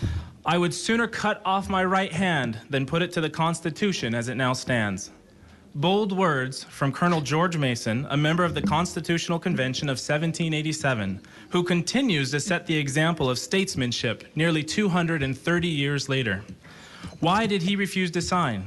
He foresaw this moment, a time when sacrosanct liberties need protection, a time when governments would force a Buddhist judge, a Muslim florist, Jewish marriage planner, or Christian musician to do something antithetical to their beliefs.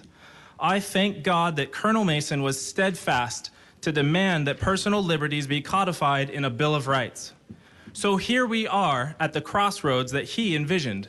SB1 seeks to force individuals and organizations at proverbial gunpoint of lawsuits, fines, and strict licensing to violate themselves, their gods, and profane their sacred beliefs. This cannot be. Make no mistake, a vote in favor of SB1 is a clear, direct, and flagrant attack on everyone's constitutional protections. Like Colonel Mason with the U.S. Constitution, you should be equally loath to put your hand to SB1 as it now stands, an ill-conceived measure. Sadly, time does not permit me to more discourse on this issue, but brings my second topic, time. Good government requires time and people. Time to discuss, time to think, time to ponder, time to pray, time to repeat these, and people to participate. But this session curtails both time and people's participation, yours and constituents. Limited hearings, shortened testimonies, discussions that don't occur, citizens excluded. The loss of time will inevitably bring about bad government. Do not join the governor's petty politics. Do not reduce essential time, and do not disenfranchise the Hawaiian people. To do so demonstrates arrogant contempt. Stop SB1, take the time. Thanks very much. Engage the people. Thank you. Next, please.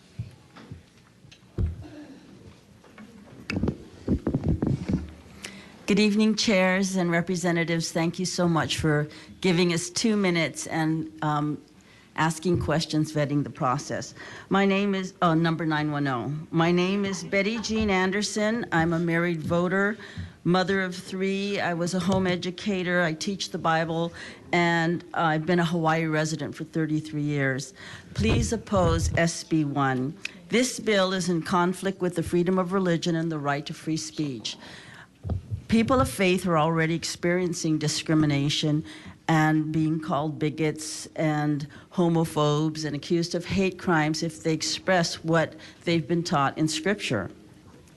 An interesting fact that I think is pertinent: psychologist Dr. W. Peter Blitchington on sex roles explains the gender differences relating to marriage.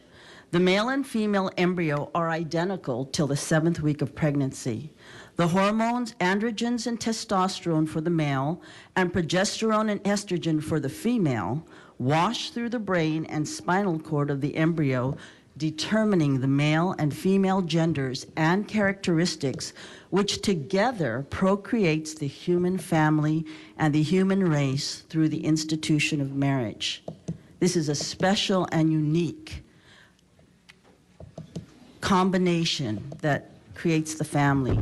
Forcing the church to accept homosexuality is government setting up the rights of humanistic homosexuals above the rights of religious citizens. How can one argue with the law, even when that law might be illegitimate, at least in the eyes of God, who himself claims to be the supreme being and the supreme law above all laws? Even Governor Abercrombie told Representative McDermott that he expects polygamy suits within a year. Please oppose Senate Bill 1. This bill is truly not about equal rights for homosexuals to marry, since their rights and benefits seem to already be protected by, domestic partnership, civil unions, etc. So, I'm running out of time. Please oppose Senate Bill 1. Thanks so much. Next, please.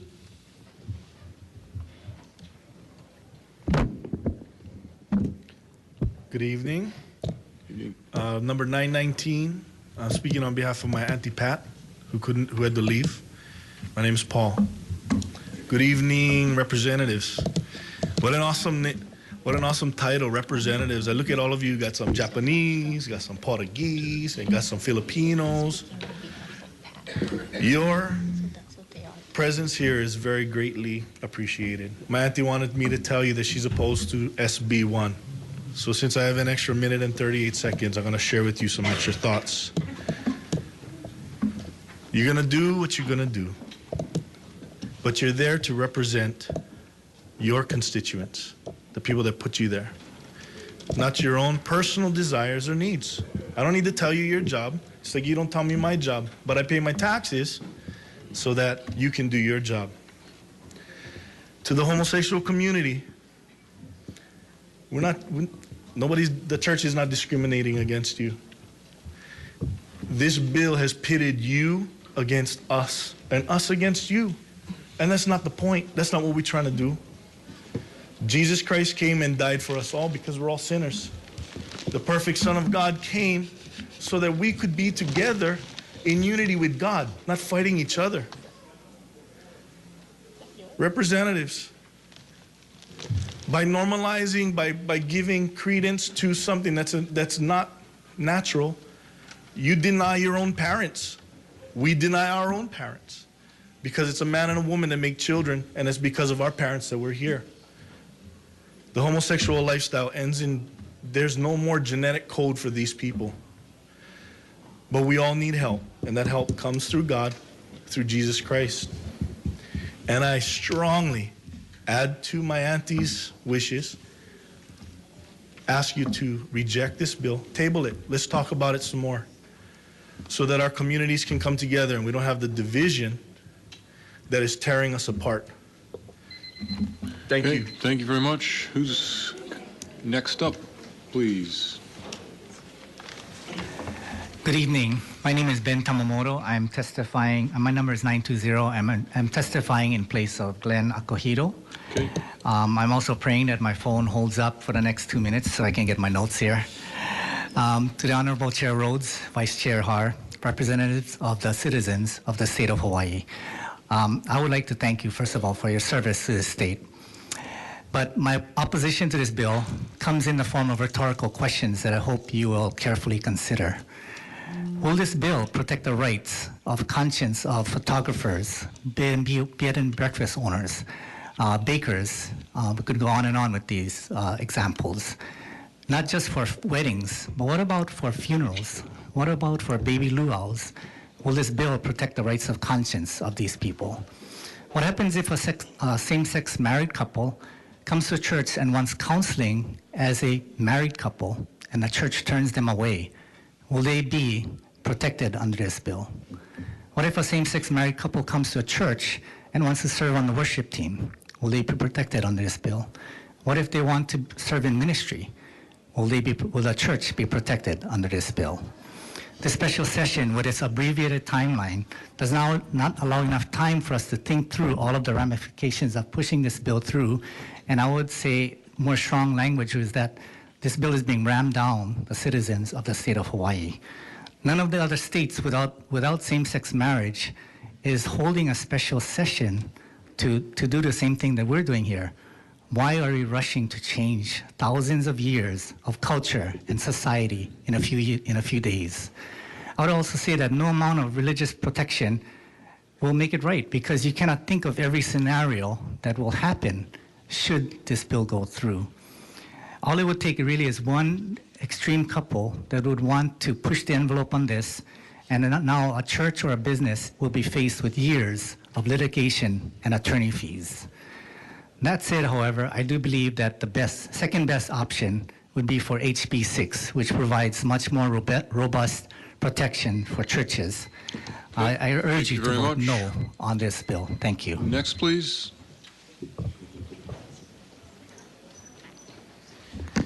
Good evening. My name is Jessica Yapel, and my number is 925. 925. Okay, proceed, Yep. please. My name is Jessica Yapel. I attend New Hope Leeward. I'm a social work student, and I have strong reservations against this bill. In the words of John Paul II, as the family goes, so goes the nation and the whole world in which we live. And my belief is that the family unit has a direct impact on how society comes out. And I believe that the ideal family structure is with a strong father and a strong mother as a strong male and a strong female role model. And I do believe that people who identify as gay or lesbian are very compassionate toward adults and children. However, I do believe that children benefit most from having a strong male and a strong female role model. And my concerns about this bill go beyond the same-sex issue. I also had concerns when I read the findings section from page 12 through 13 of this bill, which was stating that anyone who has personal, emotional, or economic relationships with each other should also enjoy the benefits of marriage, i.e. an unmarried son and his widowed mother.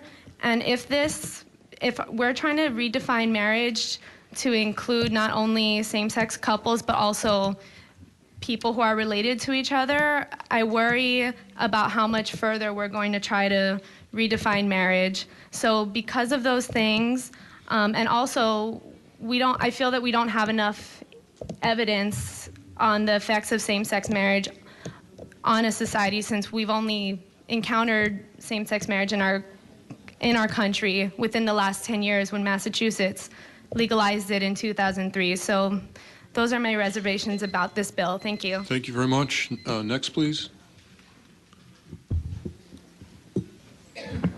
Hello, my number is 929. Okay. My name is Heidi Ka'aihui Laksina. I'm a native Hawaiian, born and raised in these islands and a registered voter from the Big Island. I thank you for this opportunity to speak before you this evening, and I strongly oppose SB1, and I ask that you would take into serious consideration the majority of the voices of the people of Hawaii and say no to this bill. I was one of the fortunate voters to speak before the Senate on Monday and found the whole experience to be a joke. That the majority of those on the committee sat there and tolerated what the people of Hawaii had to say, knowing that in their minds they already made up their choice to pass it through. Regardless of the overwhelming stand of those opposing this bill, yet not considering the ramifications that can take place if this bill passes as is. Not just for faith-based believers, but the effects it would have on our families, keikis, and the way of life we have now. It was said that Hawaii could bring in hundreds of millions of dollars from the tourism and wedding industry. Yes, Hawaii is paradise, and that's why people come. They come for the beaches, the weather, and the scenery, but it's the people that they fall in love with.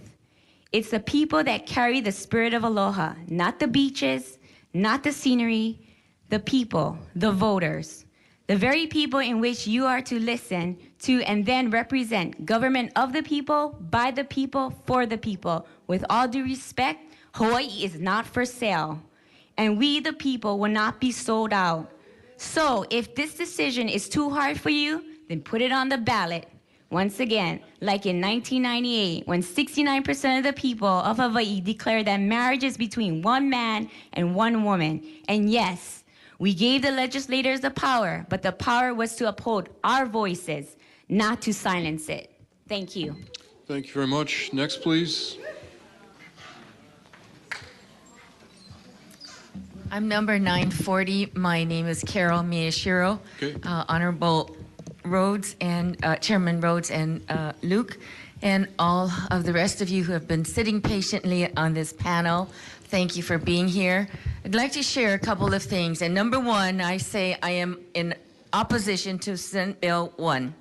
And the reason is the only person who has the right to define marriage is the author of marriage. The author of marriage, if you were not aware, please be aware of it from this moment on, is that God created human beings in his own image. In the image of God, he created them. Male and female, he created them. Then God blessed them and said, "Be fruitful and multiply." I am in opposition to this House Bill 1 because it will not fulfill this mandate that the author of marriage has given.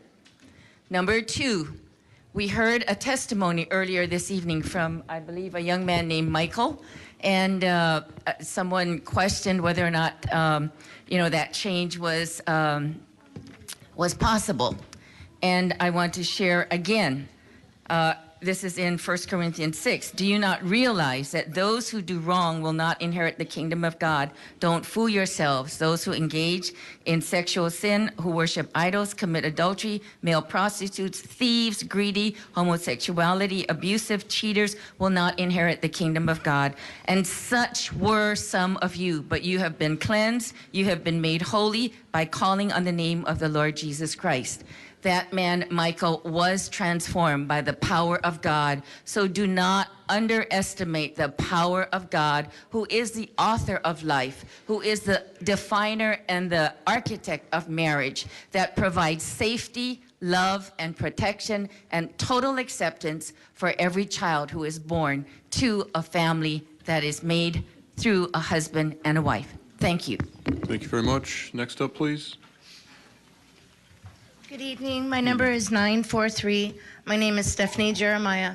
I'm born and raised in Hawaii, and I now reside in Eva Beach. Sorry, I'm a little nervous. I am a Christian first. I am a wife and a mother and a grandmother. I'm an educator. I will not and I could not educate anymore if this goes through. That is my choice. I am sorry from the bottom of my heart if anybody here has been offended or hurt by anybody. That is not what we stand for. We stand for love, but that's not what this is about. We the people, put you the people up there to make the right choices for us. We put you there. So I don't understand why you don't just listen to the majority of us and say, we the people want to vote for this. I don't understand. God bless all of you. Thank you. Thank you. Next, please. My number is 952. Thanks. Aloha, my name is Gabriel Diaz. I am a registered voter, and when I vote, I take it seriously. I vote with the intention that my voice will be heard through my representative, but in matters that are too important to me, I want to represent my own voice. I came here with the hopes that I could speak my voice and it would be heard, listened to, and that it would matter. Yet on Monday, as I watched for hours, people giving their testimonies, I got the distinct impression that the Judiciary and Labor Committee did not vote according to the will of the majority of the people, but they voted according to their own values. What that told me was that when I would come here to testify, that my voice would not matter, that my voice would be unimportant, and that I would have an unequal representation in the laws that would govern my life. But you are not that committee. You are a different body. Therefore, I ask that you allow my voice to count, to be equally represented amongst the many voices who are for and the many voices who are against this bill. Because I'm younger than all of you, this bill, if passed, it'll affect my life much longer than it'll affect any of yours. It will affect my place of employment, my place of worship. It'll affect the values and the morals that will be taught to my children in the future. And then it'll also affect my relationship with my friends and family members. And how do I know? Because it's affecting all of these things currently in my life right now. I ask that you vote no to this bill and motion that this bill be presented in the 2014 ballot so that when I vote, my voice will count. Thank you very much. Thank you. Next up, please.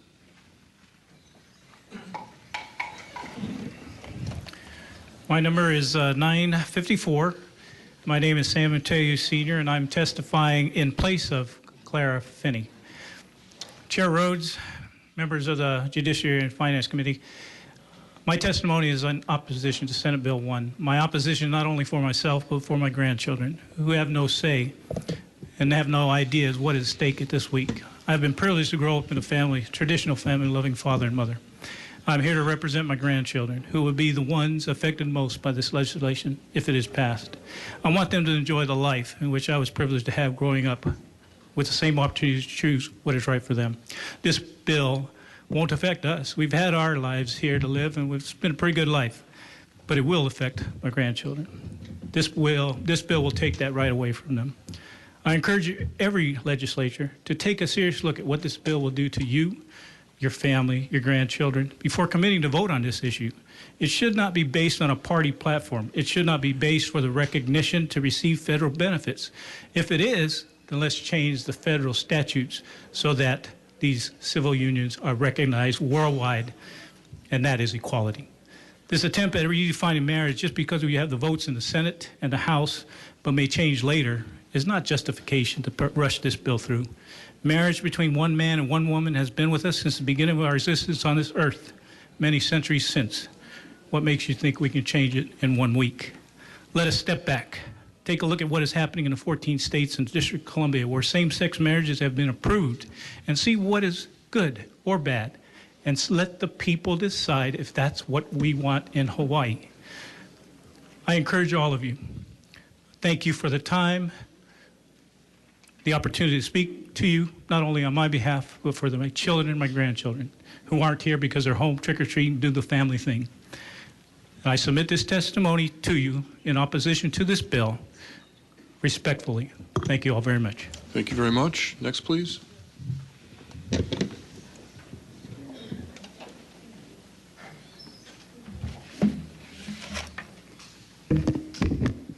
Good evening, committee members, representatives.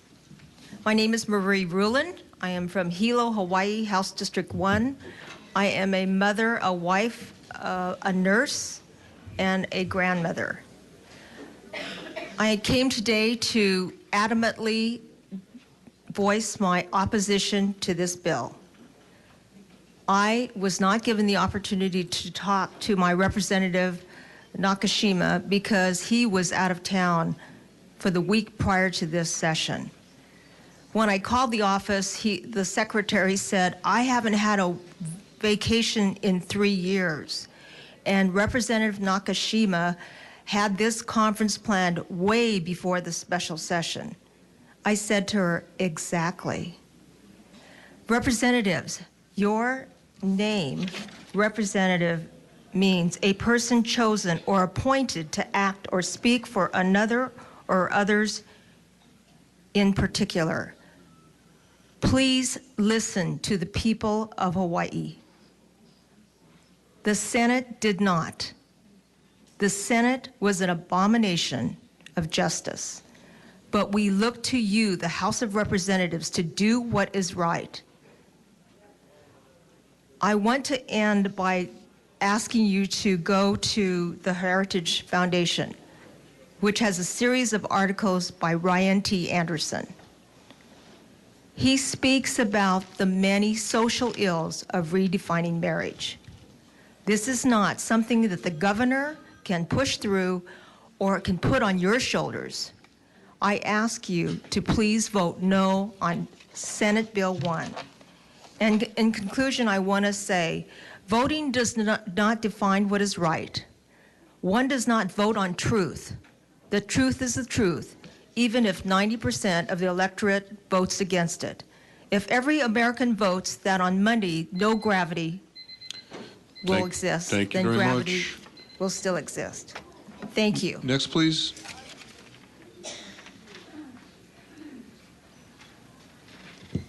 And can you tell us your number and your name, please? Yes, sir. My name is Josh Forloin. I am number 993. 993. Okay, thank you. Please proceed. I appreciate the time to speak to you tonight. Honorable committee members, I thank you for your time and service. I know it's been a long day for you. I've been here for almost 7 hours myself, and I'm tired. I come to you as a registered voter. I live in Mililani and an 8-year combat veteran. I fought for your freedoms when I gave mine up. I didn't have freedom of speech, so you could have yours. Now I'm taking mine. For a decision that was made 15 years ago to rule to give you the decision today to allow this to be pushed forward, I don't know why we're still following that. When you've heard a preponderance of people say that they want the choice to have this vote. I fought for the democracy and rights to defend our country and our Constitution against all enemies, foreign and domestic. Please do not be one of those foreign enemies or domestic enemies. While I strongly oppose SB1, I do love all regardless, majority or minority. However, I do not condone the actions of those same groups. My concern is the perception that I've gathered tonight and through this week that the legislation, the governor, have perpetuated both today and over the actions of the last 3 years, as evidenced by personal attacks tonight on individuals within the crowd, as well as Governor Abercrombie's 4-month civil union agenda. It is my prayer that you will prove my perception wrong. How is it a majority which should speak democratically, take precedence, be shut out, but not one but two minorities, the Senate and potentially the House? I pray that you don't do that same. I appreciate your time and wholeheartedly oppose SB1. Thank you very much. Next, please. Aloha, my name is Andrea Tupola, and I am strong opposition to SB1 for the following 3 reasons. Can you just tell us your number two, please? It was 868. All right, go ahead. Okay. First of all, the package and the process. If any of us received a package that was duct taped and damaged and delivered by an unmarked postal vehicle, we would never open that package, and we would assume the contents to be dangerous. Likewise, this bill has been revised and duct taped and amended and twisted and delivered in a very suspicious process, such as this special session, but yet we're still going to open it up and call it good. I would strongly urge you to vote no for that reason. The second reason is, are there any true experts on this issue? We've heard many people speak about the Center for Disease and Control, about the type of income that the industry will bring, but are there any true experts on every facet of the long-term societal effects of this bill? And have we heard from those experts? Have we drawn our knowledge, and have we had enough time to look at the research and see if it really is reliable? Yeah, I'll do a couple. So if somebody had, just like Ms. Thurston said, conducted a survey, was it conducted in a way that was accurate? Did it really survey all the people? If we have not heard from experts, and no one here in the room is an expert on the bill, why then are we pushing forward with this bill? For that reason, we should vote no. The third reason is because you have a solemn responsibility to uphold the Constitution and stand for the people of Hawaii. When this special session was announced, was there a mad rush of reps that flooded the neighborhoods and asked their constituents what they thought and how they wanted to weigh in? Why are we rushing to the Capitol to quickly say our voices? Did you have enough time? Did we have enough time? I hear people speaking, saying, I ran home and tried to research the issue because I just found out about it. For this reason, I urge you in those quiet moments in your office and at home to think about the solemn responsibility you have to uphold the voices of the people of Hawaii and to represent the people. I urge you to vote no. Thank you very much. Next, please. My name is Herbert Franco. I was number 888. Okay. All right. Go ahead.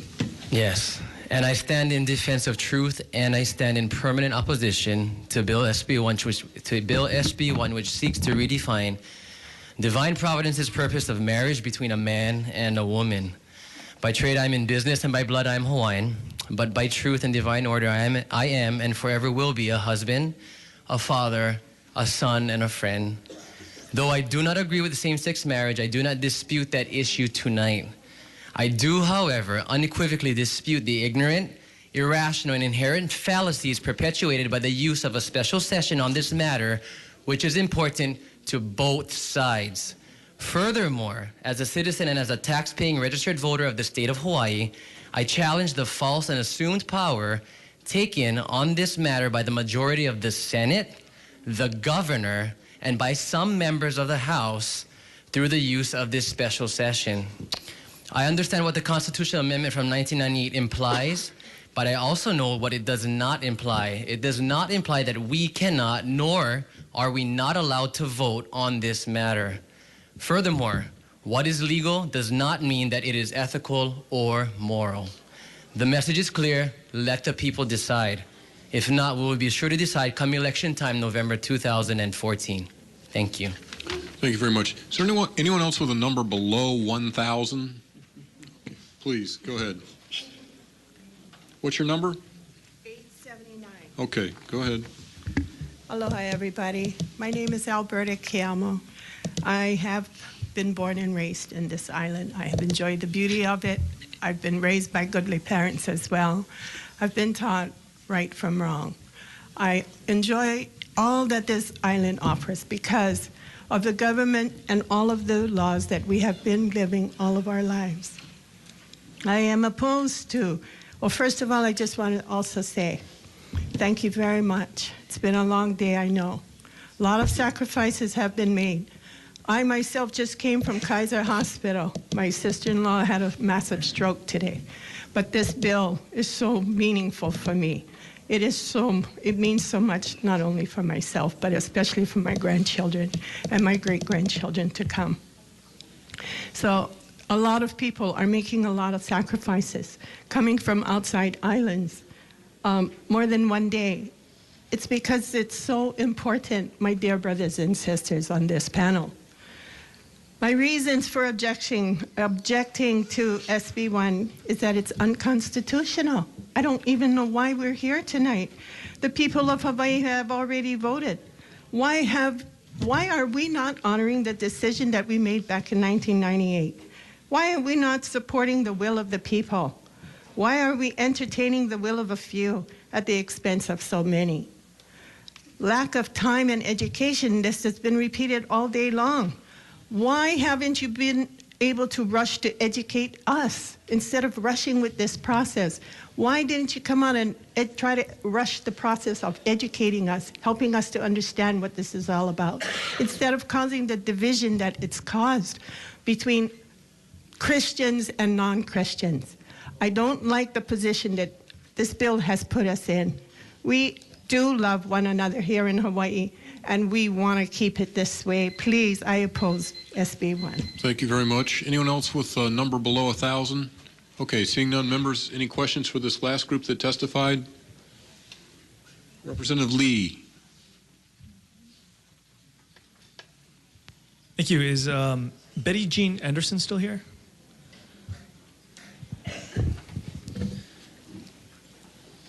Thank you. I realize it's getting late.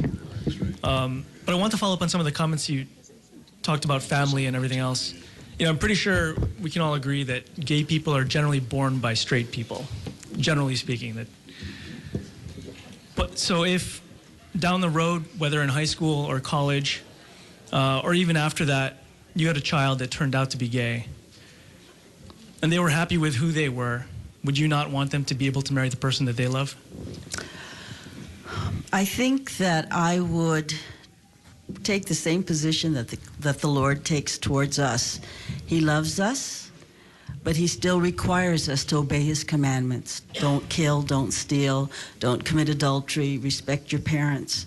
And I would require the same thing of my children. I love you, but I believe God has commandments that we have to obey for our lives to work out the best in life. And since God doesn't recognize it as a legal form of marriage because it's not what he created and designed, I would have to take that same position. And it's not that you don't love people, you believe there is a right and wrong in this life. Thank you. And just to follow up, so what I'm hearing is that you don't want the law to allow them to make that choice for themselves. I'm wondering if leaders have the authority to make that. You know, I believe that there is a supreme authority, and I believe we can say, all right, well, let's all decide as legislators, pedophilia. But in the eyes of God, that's still not right. We can make a law that says... So let me just cut you off there just for a minute, but regardless of the process, whether we pass a bill like this tonight, whether it's voted on by the people, however it happens, if the law at the end of the day is restrictive of same-sex marriage and limiting marriage only to male-female, the law then prohibits them from getting married. And you'd be okay with that? If the law prohibits them from getting married? That's right. Or marrying the person that they love in a same-sex relationship. Removing that choice from them and not giving them I'm that not ability. interested in prohibiting people from doing anything. But I do get concerned if we start to pass laws that impact other people and it doesn't benefit society. And I guess the question is, who has the right to determine what is marriage? Is marriage really something particular? And, you know, we can decide whatever we want, but is there a truth? So just to wrap up, I mean, what I'm hearing is you're saying you want people to be able to make that choice, or you don't want to force something on anybody. But if this law were to remain the same, you'd be depriving that child of making that choice for themselves as to who they want to marry. And the question is it a legitimate choice? That's a question. Thank you. Thank you, Chair. Members, any other questions? Representative Cullen. May I please, Alberta Keamo? No.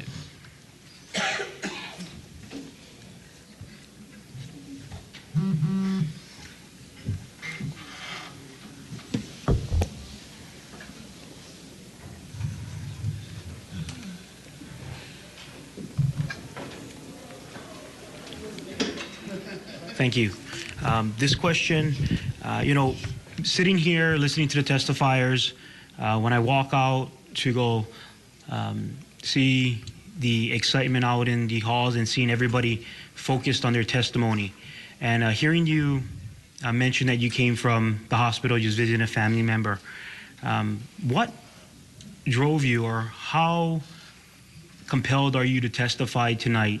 And members on the committees, how much are you hoping that we listen on letting the people decide? That's a great question. In response, I want to say this. I have a life. I have a job that I'm responsible for, and I've taken off from my work to be here. I have a husband that really needs me physically, and yet I'm here. My family, like I said, my sister-in-law is in the hospital, just had a stroke today, a massive stroke. But priorities is so important.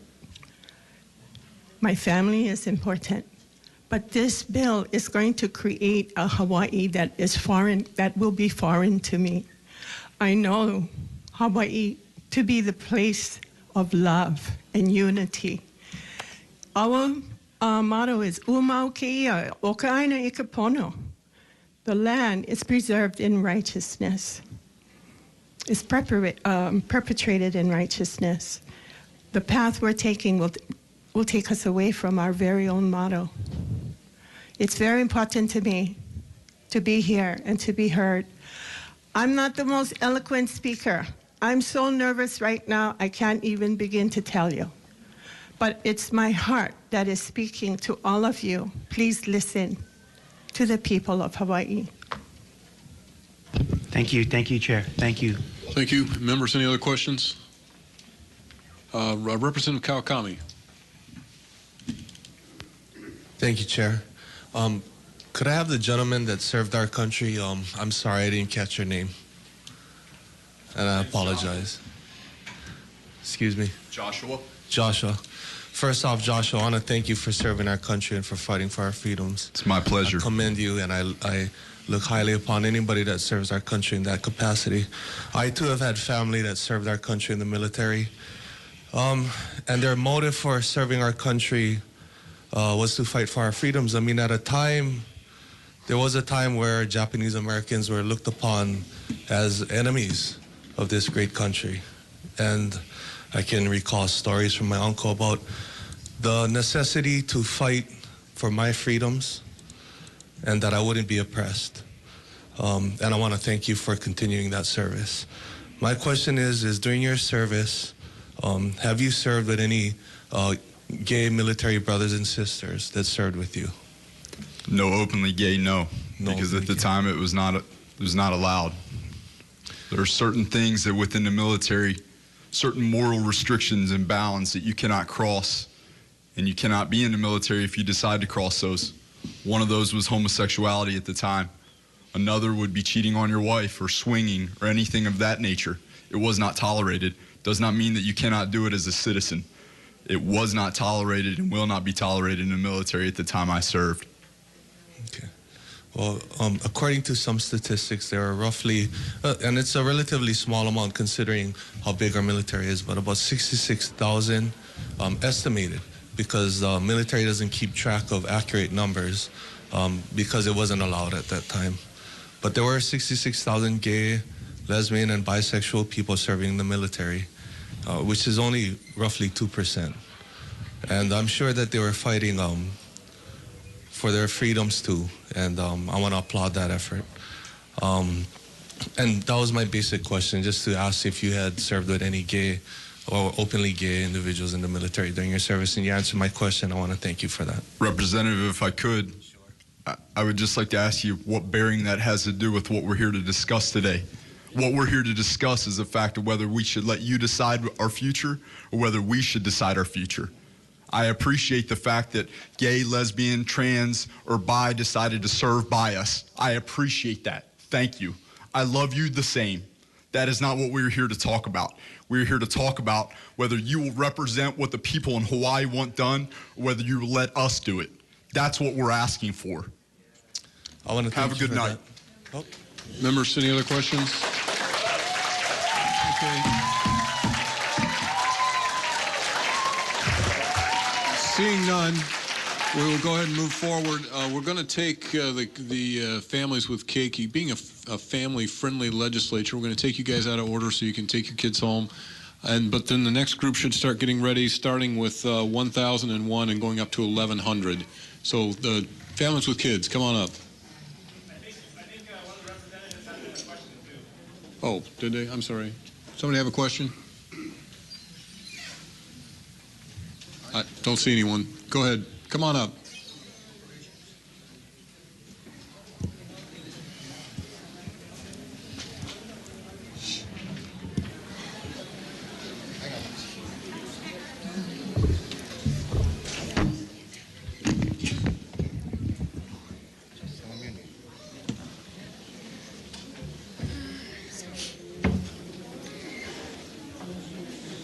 Go ahead. My name is Seth Jeremiah. I'm in 5th grade and I'm 10 years old. I oppose to same-sex marriage because I think it's wrong, and my parents my parents raised me to my parents raised me to do what's right and not disobey God. I love everybody and respect everybody. I just think that I just think that same-sex marriage is wrong. Aloha, my name is Noah Jeremiah. I am a student at Ke'Oni'ula. I am in 5th grade and I oppose for same-sex marriage because it says in the Bible, it's one of the 10 Commandments is love everyone, but don't, my parents taught me that men should be with women and women. Hang on just a second. Please, people in the back, can you please let us, please be quiet so we can hear the testifiers? Okay, go ahead. My mom and dad taught me men should be with women and women should be with men, and nothing besides that. So I don't think what you're thinking is right. And on Monday, I was here in the front, and there was a teenage girl that came in here that wasn't here before. She didn't live here. And she said, you get over it and you're going to have to learn it in school. I don't want to get over it and I don't want to learn it in school.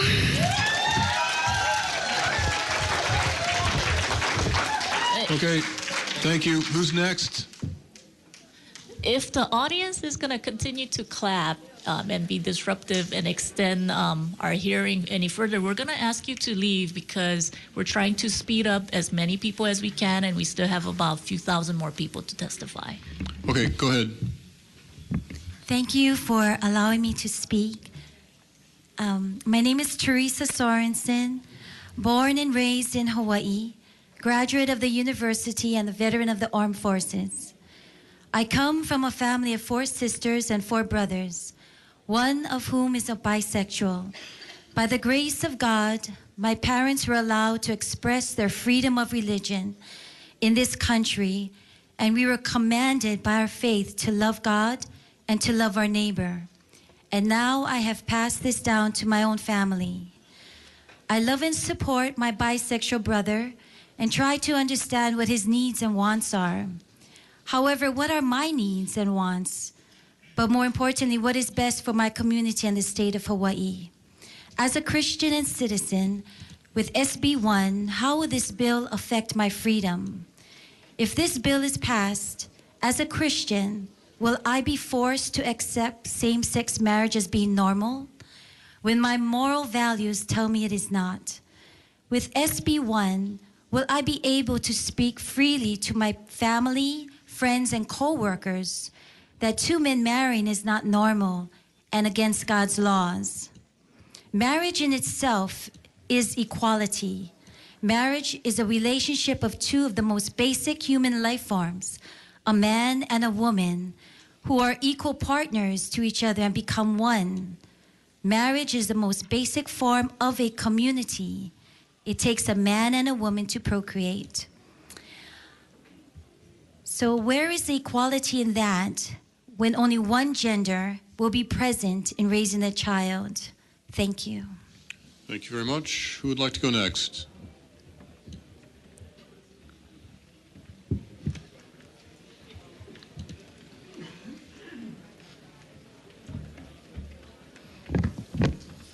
Hi, thank you for the opportunity to testify. My name is Ron. This is Ron, and this is Natalie, and this is Lay, and we're the Sowits, and we're opposing SB1. Going through research and all of that stuff, I mean, all the stuff that we see that could happen, that happened in Massachusetts, Canada, and all of that, is just crazy. That's one of the reasons why we're opposed to the bill, and it's very hard for me as a family to see something like that happening to Hawaii. And as a parent, it's very difficult. In church, we learn something called more is caught than taught. Interestingly, when we're standing in line over there, we just had a little glow stick, and the man in the front of there, security guard, was doing his thing with his metal detector, and instantly, Natalie comes up, plays with her brother, and says, "Hey, let's try it out. That looks fun." Now, thinking about that, when this is being taught in the school, and something that's like, there's a toy here, and perhaps this could be I don't know. And for me, as a parent, that's really hard to address and actually see or even deal with a parent, and that's really hard, especially for these kids. We want to raise these kids as like the right way to go and everything like that. All in all, this SB1, seeing it affect our church and everything like that is just crazy. And a special session is simply not enough time to adequately discuss the most controversial issue of our time. So we want you to vote no on SB1. Thank you for the opportunity to testify. Thank you. Any other families with kids? Was that a question? Oh, no, not you. Oh. Okay. Good evening. My name is Aaron Curtis, and I am asking you to vote no on SB1. The Senate has explored issue. We've heard lots of testimony that reflect this is a very delicate issue. We need to consider how to balance the needs of the members of the gay and lesbian community, as well as the countless individuals who are very concerned about how this legislation or similar legislation will affect our religious liberties.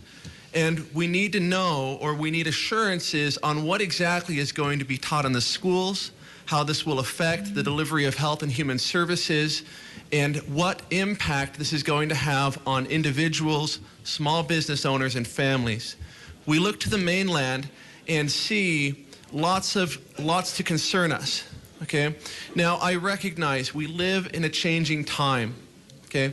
And we live in a very pluralistic society, and I believe that compromise is possible here. But I don't believe that a special session in about a week's time is enough time to consider the compromises that are necessary. Now, the Senate has already passed this bill, but in bicameral legislatures, it is generally the duty of the House to be more sensitive to the voice of the people. And I think what we've seen here is that the voice of the people reflects a lot of unresolved concerns that need more time, okay? We have people wondering how this is going to affect their lives and their expressions of faith and their children. And there are arguments for and against both sides, okay? And I think the legislature is empowered to ask and investigate and probe so that we can craft a compromise. And I think we need more time for this discussion. So once again, I urge you to vote no on SB1. Thank you. Okay, any other families?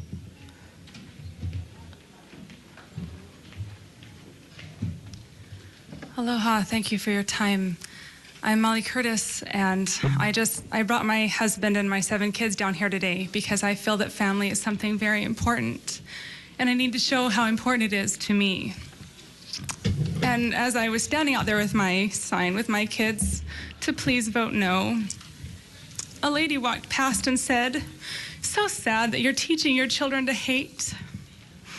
I don't know this person, but I know that she has a Heavenly Father who loves her, and He loves me too. And I have made a promise that I would stand by my beliefs for what I know to be true in my heart, in everything that I say, in everything that I do. And I want to be able to teach my children this in my values. And just like you wouldn't ask a Jewish person to create a pork meal for a luau that you do, or a Muslim lady to take off her headdress every time she goes to work for someone, I don't want my values to be the thing that's placed on the table when asked to do business for someone or not. I want to be known and loved for who I am, just like I should be able to love and know people for who they are. And I have to put that out every time. I believe in families. I know that they are strong the way the Lord has presented them to us with a husband and wife. Together we make a perfect puzzle. And that is how we are created. And this is all I have to say. Thank you. Thank you. Next family.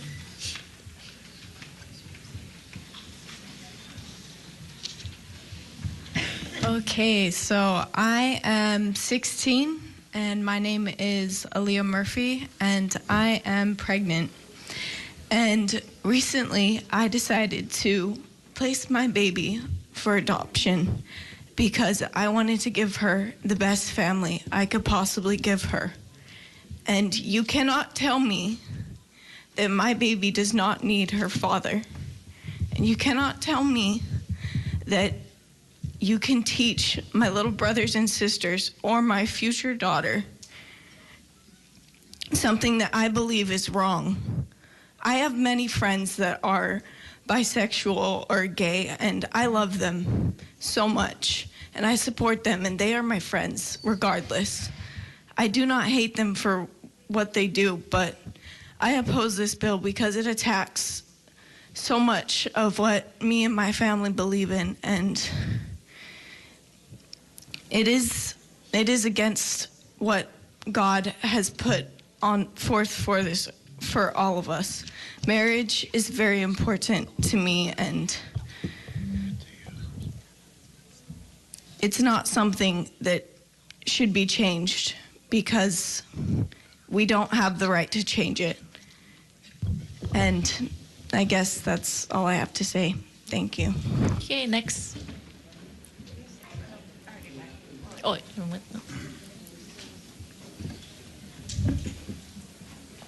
so please excuse me, I'm a little ill today, but this is important to me, so. And that was my daughter, so I'll use the illness to cover up the sniffles. My name is Jason Murphy. I strongly oppose SB1 because I don't believe that adequate protections exist for religious organizations and their affiliates within this bill. In times of disaster and need, we have seen religious organizations on the ground mobilize and organize far before the local and federal governments have even showed their faces, showing the absolute importance of these organizations, not only to their personal congregations, but to communities. Marriage is one of the most solemn institutions within most religions and their churches. And I feel that the protections needed for these institutions do not exist within this law and within this bill. And it may have very strong and adverse implications upon these institutions, which is, I know it's already been expressed here, but I hope that as you meet together and you decide your vote, you take that into effect and let the people decide. Vote no, SB1. Okay, next.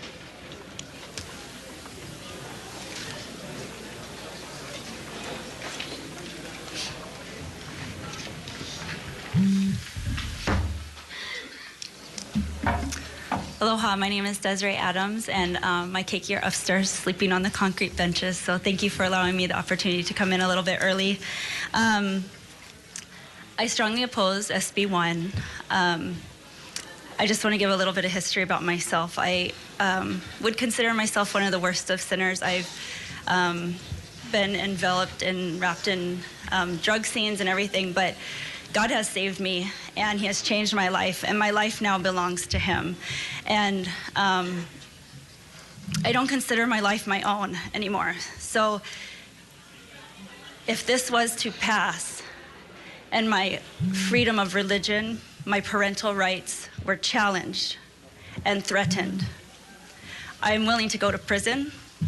I'm willing to continue to teach my children what I believe is right based on the Word of God. And I believe that there's many other people in this state that are willing to do the same. So I beg you to please consider that for us to believe as Christians, to believe in what we believe in, it's not something that will be changed with the law. It is something that will remain because it's within us. I do have gay friends, and I love them dearly, and I would never judge anyone. But to enforce this bill and threaten our rights to hold a special session and not allow the people to vote is, I believe it's really a violation of the authority that has been granted to you. So I would really appreciate if we either drop the bill or allow the people to vote, so that way our voices can be heard. Thank you. Okay, next, please.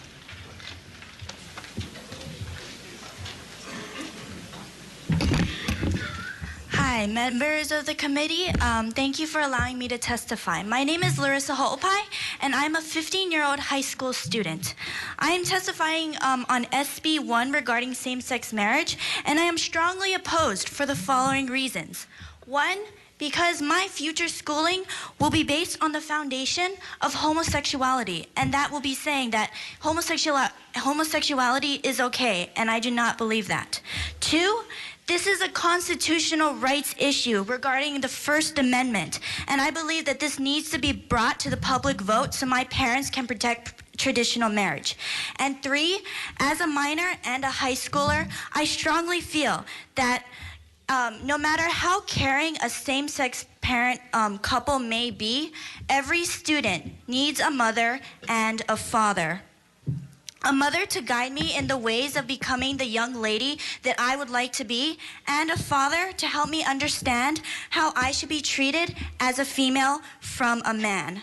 So, for the sake of my generation and generations to come, I'm asking you to please vote no on SB number 1, or allow my parents and my grandparents to protect the traditional marriage by being able to vote a no. Thank you. Okay, next, please.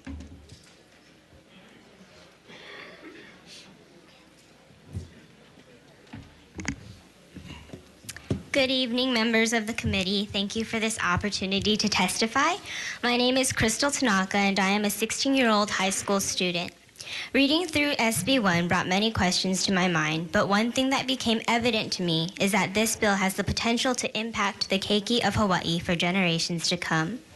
Because of the great potential impact of this bill, please do not support SB1 and let the people vote on this bill. Please let our grandparents and parents be the voice for their children and grandchildren. Thank you again for this opportunity to testify. Sure. Okay, just before the next testifier, just wanted to remind everyone that this morning, it seems a long time ago, it actually was quite a while ago, anyone who wants to sign up to testify by midnight tonight will be allowed to speak. So you have about a little over an hour to do that if you haven't signed up already. And Chair Luke and I will decide at midnight whether to simply to continue the hearing past midnight or to recess until after the sun comes up tomorrow morning. Whether we decide to power through the night or wait until daylight, no one who does not sign up by midnight tonight will be allowed to testify. So just a reminder that at midnight we'll make an assessment as to whether we can finish it up tonight or whether we'll have to reconvene tomorrow after a break. Okay, go ahead. Okay, please proceed. Hi, My name is Devita Tamwepeao, number 4935, and I'm here to simply state that I oppose the SB1 bill. I was born here in Hawaii, but I grew up in the islands of Tonga. And in Tonga, I grew up with many family members, uncles, cousins, who were gay members. But that was not to say that I didn't love them. I even had what the Hawaiians call a kumuhula, or in Tongan we call a punake, who was my dance teacher, who was also gay, and is currently now a transgender, transvestite, I think is the proper term. But they all knew where I stand and what values that I led by. And simply because if we were to allow this bill to pass, we would basically be agreeing to increase or be a catalyst in the process that's happening right now in the worldwide, the demoralization of family values and many other things. This is not about rights or somebody's rights or anything like that, but rather a battle of moral values. If we were to say that homosexuality is okay, then we're only going to begin to say that everything else that's unnatural and immoral is okay as well, such as couples with many partners, or men with multiple wives as well, things like that. And this is why I'm here today. I hope that my voice can influence many of you to help fight the immoral or the demoralization of the family values that is happening in the world today. Thank you. Next, please.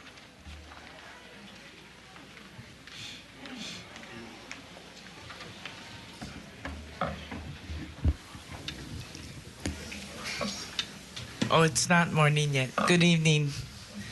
My name is Yolanda Yamamoto.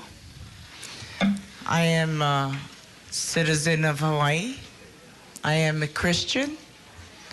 I am a mother of 14, a grandmother of 32, and a great-grandmother of 4. I was raised a Christian, and we had morals. We had understanding. I never disrespected the gay community.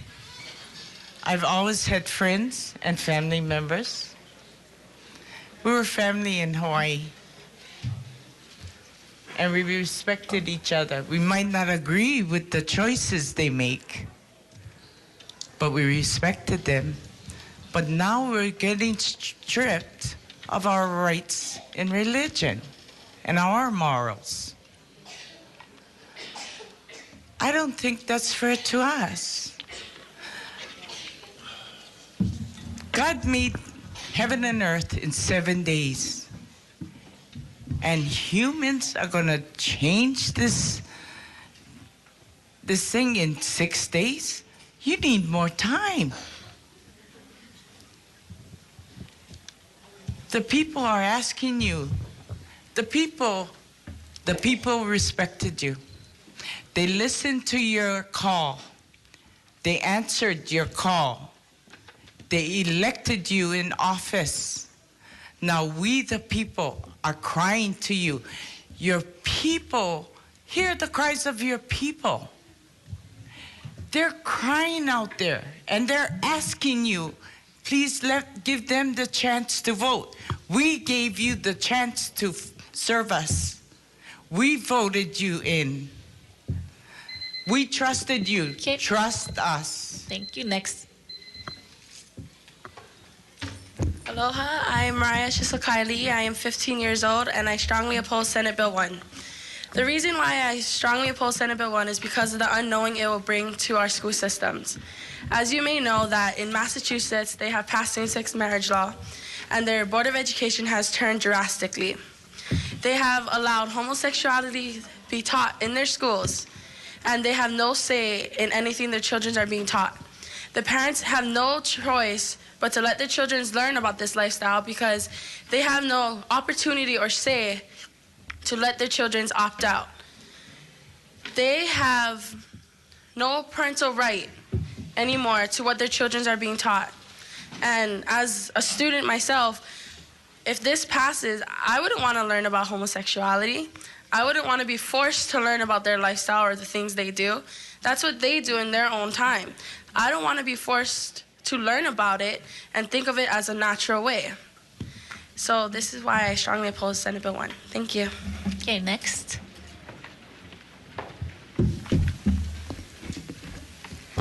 Hi, my name is Mahina Okimoto, and I am 11 years old. I'll say some of the words, first verse of a song called I Am a Child of God. I am a child of God, and He had sent me here, has given me an earthly home with parents kind and dear. Lead me, guide me, walk beside me, help me find the way. Teach me all that I must do to live with Him someday. I oppose same-sex marriage, and the reason I oppose it is because marriage should be only between a man and a woman, just like my mom and dad and my family I am in. I do not want to learn about gay people in my school. Please protect my rights as a child by voting no to SB1. I've been here for many, many hours to speak to you. Your decision will affect my generation and future generation to come. My voice represents the children of Hawaii. Thank you for listening. Okay, next, please. Aloha, committee members, representatives. I am proud father of Mahina, who just testified to you. I'm also a husband, public school teacher, and more importantly, a proud father of 4 children, and I'm in opposition of this SB1 bill. I have 3 points I would like to make. Number 1, I have faith in the democratic process, but I do not believe that the special session is the answer in deciding on such a controversial issue like this. Fame and economic gain in Hawaii should not replace the religious values and practices that democracy in this country was built upon. Number 2, as a current teacher in the education system, we'll be threatened in our curricula, in our policies if this bill is passed. I'm afraid of the liberal content that our public schools will be forced to teach our children.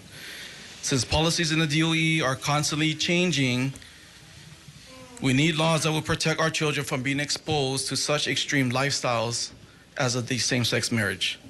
And number 3, why redefine the definition of same-sex marriage?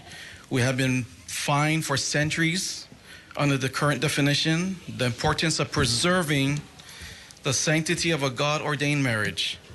This sacred union is not a privilege, but rather a blessing to those that follow the teachings and live His commandments that are outlined in our Holy Scriptures. God bless all of you, and I have faith in you that you will make the right decisions. Thank you. Next, please.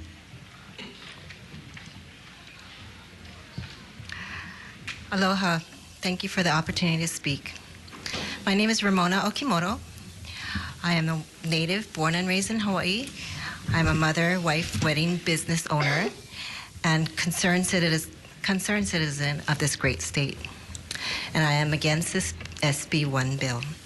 I'm here on Halloween with my children, 4 of my children, standing tall and strong, defending my religious rights. And I know that it's the most important thing that I can do for their future. As sensitive an issue as this is, I believe with all my heart that we need to readdress this this bill for the important issues that need to be addressed on both sides.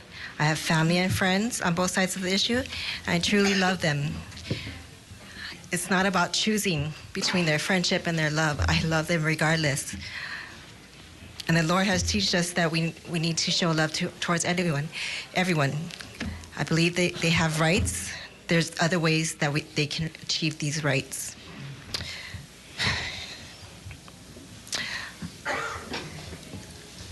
But I'm against the push to redefine the definition of marriage. Marriage is ordained of God between one woman and one man. And I believe that you have the power and the wisdom if you seek the guidance. Truly look into your hearts that you will be making the right decision for our future. I pray for you all, and God bless you all. And I'd like to say that despite... Okay, thank you. Thank you. Next up, please. I vote no. I'd like the opportunity for all of us to vote no. Thank you.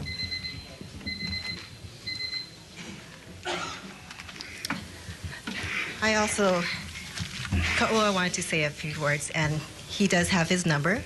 So what did you want to say?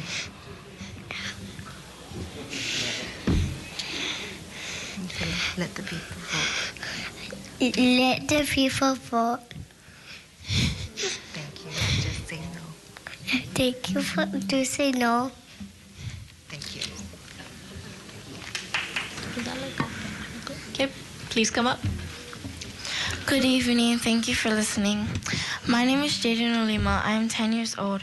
I am from the North Shore. I've been here all day long, upstairs rallying. I believe in a mom and a dad. I know we should not change the definition of marriage. Please protect my future. I oppose SB1. Vote no for me. Happy Halloween. Thank you. Please come up. My name is Jacob Ulima. I am 8 years old. I do not like SB1. It is not clear. I oppose this bill and I say let the people vote. Peace and good night. Okay, next up. Aloha kako. I am Victoria Ulima. I am 15 and 10th grade at Kamehameha Schools, and I am religious. I oppose to same-gender marriage. The proposed Hawaii Marriage Equality Act of 2013, SB1, lacks the protection and affection for religious organizations and religious individuals. Under the current version, the bill, religious organizations will be forced to host same-gender weddings despite their beliefs. The bill supports that a bishop administers a non-member in his church building, then he is obligated to perform same-gender marriage. If the bishop opposes the same-gender marriage, then the same-gender couple could turn to lawsuits. The purpose of marriage has always been to ensure that children have a father and mother. In this bill, the state wants to change the definition of marriage. Marriage is not a civil right, and no court, including Supreme Court, has said it was. Schools will teach the new definition of marriage and will correct any children who openly disagree based on their family's religious views. I am concerned about same-sex courses in school, which will reflect the new definition of marriage. As a 15-year-old, I oppose to the redefining of the definition of marriage. Mahalo nui loa for your time, and I hope you pay particular consideration to the religious freedoms and the real definition of marriage. Thank you. Okay, thank you. Next up.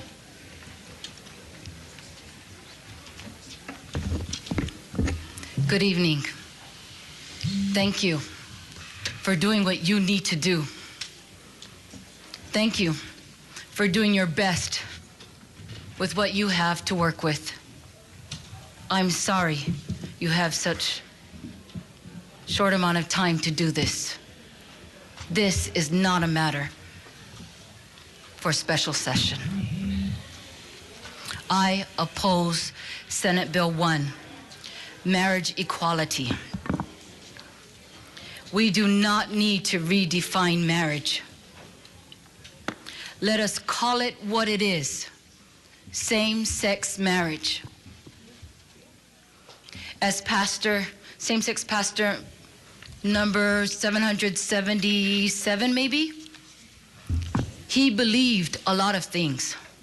He quoted scripture reference, the same scriptures we go to for the definition of marriage. They are equally able to experience love, to have relationships as we do in a natural marriage situation. Call it what it is. Gay, lesbian, bisexual, transgender, forgive me friends, queer. Call it what it is. We do not need to redefine marriage. You are our lawmakers. You are powerful. You have people here supporting you and speaking up. My kids gotta go home and sleep. Me too. I cannot imagine the weariness you must feel and the burden you feel. The First Amendment allows these beliefs of the pastor to coexist with us in harmony and in peace under the function and the respect of religion. Religion institutes. The answers are in our laws, the foundation of our Constitution. Bless you. You have a hard task. Good luck, and I hope you get enough rest. Thank you for letting us skip lines. Mahalo. Next up.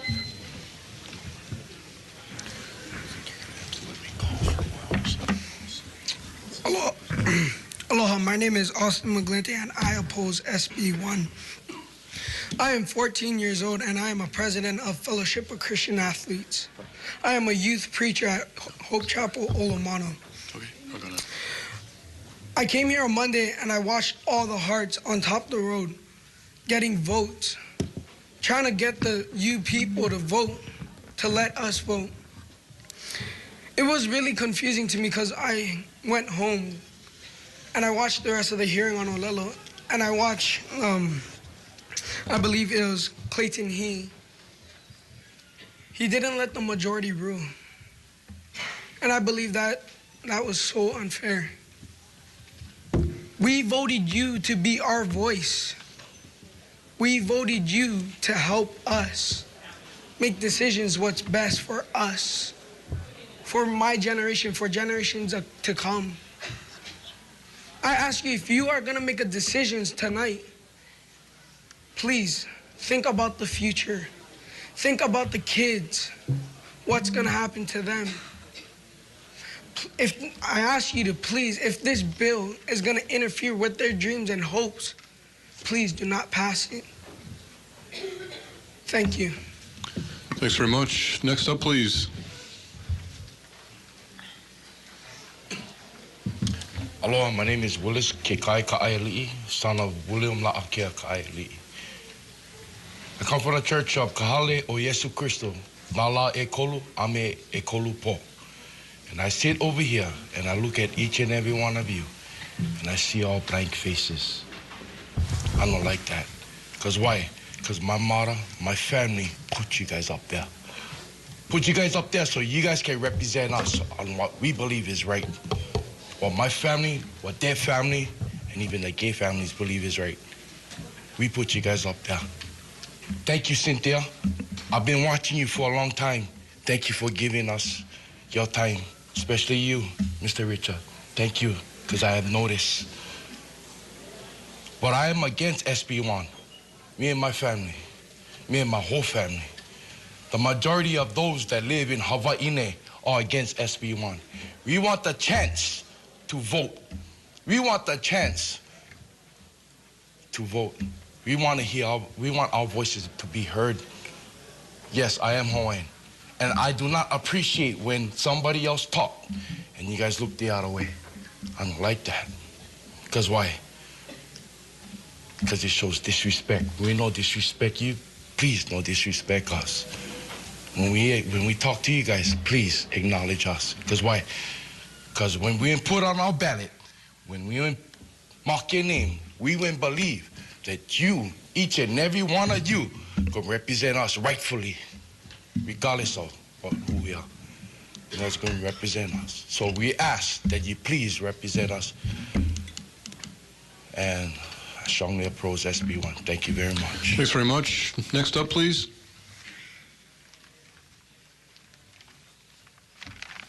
Aloha, my name is Ashley Kao'ivinani Simpson. My number is 4994. I'm part Hawaiian. I was born and raised on the island of Maui, and I currently reside in Waipahu. I'm the mother of 4 toddlers, and my husband and I teach our children correct principles that they may one day govern themselves. I believe that marriage should be and is between a man and a woman, and this should not change. There are so many implications that are not completely realized. It would take generations to see the full effects of legalized same-sex marriage. I'm also a musician by trade. I perform traditional Hawaiian music, and weddings are my largest source of income.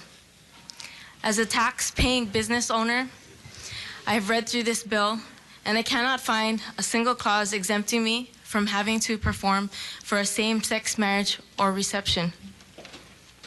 This country was founded by people seeking religious freedom, and I believe that this bill does not protect my religious freedom. I cannot and I will not break my covenants with God to accommodate the way the world is moving now. I ask you to please honor our right to uphold our religious values both inside and outside of our homes.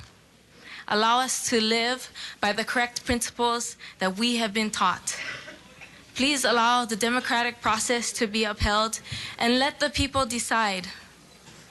Mahalo for this opportunity to testify. God bless you all, and God bless America.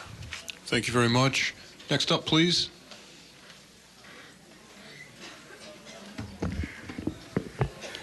Hi, my name is Angela Setu. I'm here on behalf of my family that can't be here right now, but my number is 4926, and I oppose this bill. Not only do I oppose this bill, but I also oppose the fact that our formal legislators, such as yourselves, are rushing the decision. As a freshman at Waipahu High School, I was taught to give my 100% best in everything I do. As a future voter and possibly a leader of this nation, I believe that you are not setting a good example of what a 100% truly dedicated, all for the people leader looks like. I might be young, but best believe that this 14-year-old will not want to see her generation affected by the mistakes that the today's leaders make. Until I see a ballot for this bill, I will not say the Pledge of Allegiance as loud and proud as I did in kindergarten when my innocence was young. I'm matured now and don't want to see this nation's education, keiki, or churches be corrupted by this bill being passed. I am proud to live in the beautiful island of Hawaii. Please understand the cry of this generation. I do not only stand as a Christian, but as a citizen who will be courageous enough to step up for the voiceless. We are a democracy, for the people, by the people. Let us never forget that. Words of encouragement to our legislators who are so stressed out right now. We love you, but we do not like the decision that is being made. Just the same way as God loves the sinners, gay or not. God loves the sinners, but hates the sin. Thank you, and please take these words into consideration. Thank you very much. Next, please.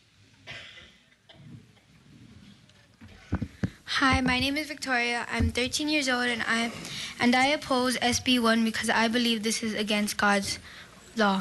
Being a teenager, I am afraid on how this will affect me. I sincerely ask for your humble hearts on behalf of me and other teenagers like myself. And honestly, no one knows what the future holds but God, Lord Jesus. Thank you and God bless. Jesus loves you. Thank you. Hi, my name is Deborah. I wasn't gonna testify today because I did it online and I sent a massive email to all of you last night. Mike Gabbard had responded, but since I'm here actually because my daughter wanted to testify and my son also, but he hurt his arm today at school, so he's at home resting. This subject really touches my heart. As you can see, these kids. Have you ever seen these kids? If you're a believer of God, have you ever seen any of them worship Him? Not by you teaching them, but by them finding Him. There is no price to that. There is no price to that. Today is all about how we're going to afford this bill. How are we going to put a price on God? These kids are standing up for His law. Who made the law? You guys made laws. We face consequences to your laws. God made laws. One day we will stand up to His law and we will have to face the consequences.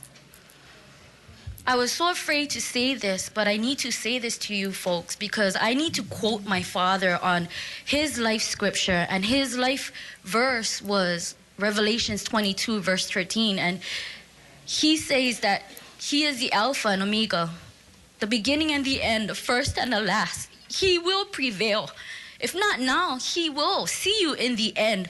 It is up to you. Are you able to justify yourself to God? These kids, these wonderful kids are standing here pouring out their hearts.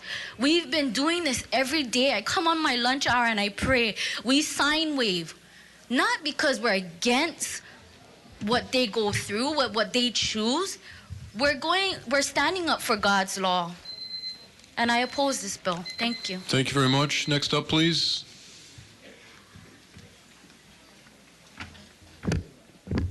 Hi, everyone. My name is Tillery Johnson, and I'm a sophomore in high school, and I strongly oppose the SB1 and this special session. As an Indigenous Hawaiian, I truly believe that everyone should have a choice or a voice. Holding a special session is unfair to the people because the time is too short to adequately discuss such an important topic. As a Christian, I believe that the Bible teaches to love the sinner, but not the sin. God loves all people, and we are all equal in His eyes. But marriage is a sacred covenant between a man and a woman. It's a choice, not a right.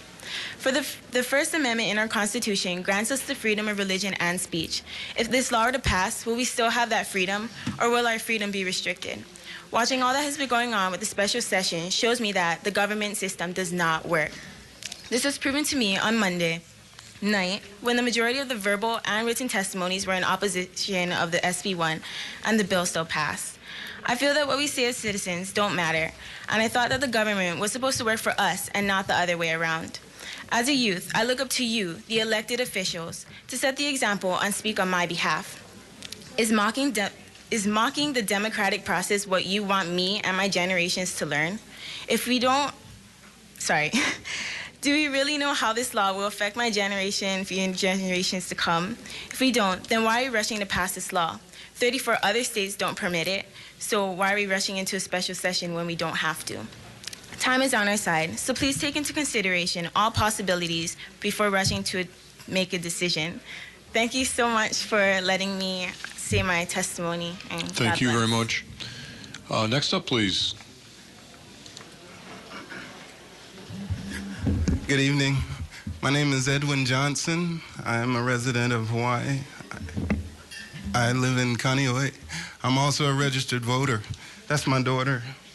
She was so moved to come and testify. And the phrase that you use is the life of the land is perpetuated in righteousness. And when I look at her and all of the other kids here with their desire to testify, to speak, to have their voice heard, I've come to realize that when I'm 80, those are the guys that are going to be taking care of me. Those are the ones that will be deciding what Medicare I get. And so in perpetuating righteousness, the choices that you make now is what's going to affect them. And that's my concern. And the biggest thing that hurts me is being a part of the federal government. You know, there's soldiers that have died for the right for us to vote, and for it to be limited or taken away from the people to vote, the voice. It's 11:20. Thank you all for being here for as long as you've been here, but the people are here too. Their voices, they want their voices to be heard. What's so hard about let the people vote? Thank you all for you're in the position that you're in because you have been appointed. So thank you for all of your time and this heavy burden that's on you to make a decision. Thank the people. Thank you all for being here in support of, because this is important. It's got to be important, because if it wasn't, you wouldn't be here. So thank you. God bless each and every one of you. Thanks very much. Next, please.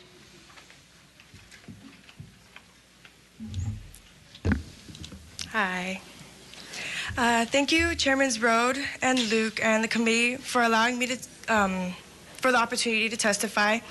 My name is Amanda Nance, and I am testifying in strong opposition to Senate Bill 1 and the special session. I have several gay and lesbian family members, and I love them all the way I love the rest of my family, equally. Every time I'm with them, I worry that I will hurt their feelings because of my personal views. However, this matter is not about addressing my personal feelings, but the future of the people of Hawaii, born and unborn.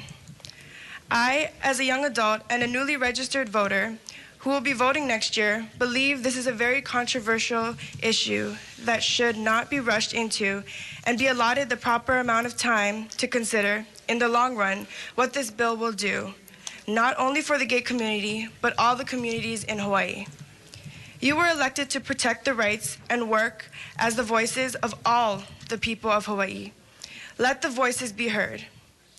In closing, I ask you to please not hasten the process to choose for yourselves what should be done in regards to SB1, but allow the people to decide. Thank you for your time. Thank you very much. Next, please.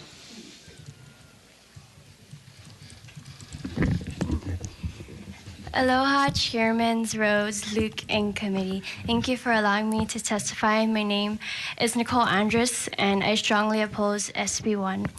As a future educator, I know the impact this bill will have on the youth, and I'm here representing the younger generation.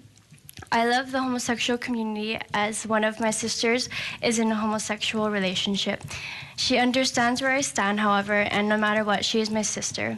Just like all of the other homosexuals, you are my brothers and sisters. I ask only one thing of the representatives, that you will let Hawaii vote on this, and please consider my voice. I'm here because I know this is my future. Thank you. Thank you. Next, please. Good evening, Chairman, Rhodes, Luke, and committee. I'm a 16-year-old student who has family members and very close friends who are gay. However, that does not mean I have to agree with their lifestyle, and therefore I stand in strong opposition to SB1. Also, I have already been in classes that my parents have opted me out of because of what is being taught, and I can only imagine what I will have to do for my future kids. I'm so sorry. Though I'm not of age to vote, I do look forward to participating in the democratic process, and yes, once I'm 18, I will participate. Unfortunately, if you do not allow the people to vote, you're taking away the citizens' rights and their voices. Therefore, I humbly ask that you give the voters of Hawaii their given right to voice their position on this bill. Mahalo for your time. Thank you. Thank you very much. Next, please. Good evening, Chairman Rhodes and Luke and committee. I just want to say I'm so proud of my daughters for taking part of this democratic process, and this is what we teach them. My concern regarding the SB1, and I'm strongly opposed of it, is, you've heard pretty much all what we've been saying, and so I don't want to repeat myself and be redundant.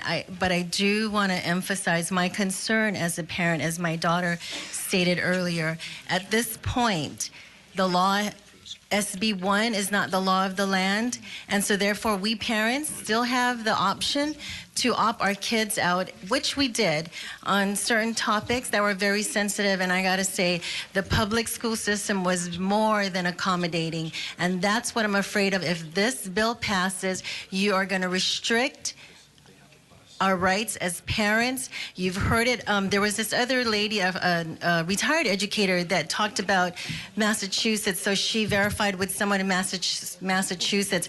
I guess she forgot to ask, or someone forgot to mention to her about the Lexington incident about the father with his 6-year-old son that's a kindergartner, and was told that he wasn't informed about what they were going to be teaching, and when he found out and wanted to opt his son out, they wouldn't allow him, and then they put him in jail because of trespassing. So these are the things that I implore you to please reconsider. And it seems like, you know, your minds are already set on how you're going to vote. But I want to say this to we the voters. We keep saying that our government is of, by, and for the people. Well, remember, we voted them in. So we can't blame them if they're not going to vote the way you want to vote. You need to know how the candidates stand on all issues. So don't forget 2014. You cannot blame them if they are not representing you. I do appreciate your leadership. Thank you very much. Have a good night. Who's next? Hi, my name is Hakeem Nance. This is my wife and my 2 daughters and my niece that preceded me. I was not going to testify because I'm, quite frankly, kind of sick of the political process in this country and Hawaii in particular. But I was struck, I think it was Monday or Tuesday, I was watching the Senate testimonies, and I was really offended by Senator He, his attitude and how he, you know, how he was up on the stage and with questioning. And it wasn't questioning because we can all answer questions, but it was the manner in which he questioned people. So I don't blame most of you for being here because I know you don't want to be here. Abercrombie called this because he felt that he had votes. That's why you all are here. And that's why the Senate voted the way they did. But I guess in a nutshell, for me, I guess the word would be offended again. I'm offended every time I hear what my ancestors, my grandparents had to go through because of the way they were born with the color of their skin. And the homosexual agenda is to say that this is the new civil rights movement, right? And look at what black people did. They want to compare it to that. There's no comparison whatsoever. I have not ever in my life seen homosexuals attacked by dogs, water hoses, thrown in jail. I've never seen a gay restroom, although in California, look what we have now. That same-sex marriage is passed. Boys want to use girls' dressing rooms, restrooms, because they can say that they're girls. So that's my concern is for my grandkids. My daughters are old enough that they probably won't be affected so much in school by it. But what's going to happen with my grandkids if they decide to have grandkids? Okay, look at Massachusetts, look at Canada, California. You guys all see the news. You know what's happening when these things pass. It's always, we only want reciprocal benefits. We only want civil unions, and now we want marriage. So what's going to happen is going to happen, but think about the ramifications. And I thank you for your time. Thank you very much. Who's next? Come on up.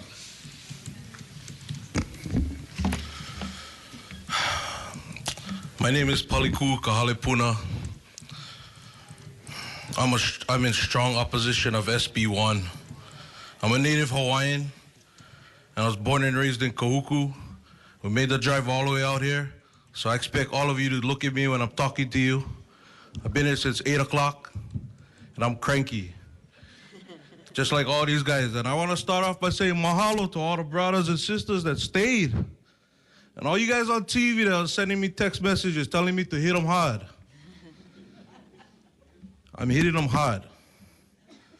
More importantly than that, I'm living in Waikane right now, and I'm a father and a husband. And this is my son. He already fell asleep once in a chair over there because we was waiting here all day. We proclaim that marriage is between a man and a woman and is ordained of God, and that family is central to the Creator's plan for the eternal destiny of His children. We call upon the responsible citizens, officers, and government everywhere to promote these measures designed to maintain the strengthening of the family as a fundamental unit of society. I'm here today calling upon you as our elected officials. Heed to the voice of the people.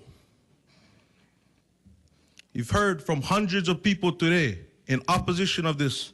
When I came walking down here tonight, there were still people pounding the pavement, waving signs for us in opposition. Listen to them. And if you go outside, all you're gonna hear is, let the people vote. And that's what I'm here to say. And my son is here with me, and he has something to say too.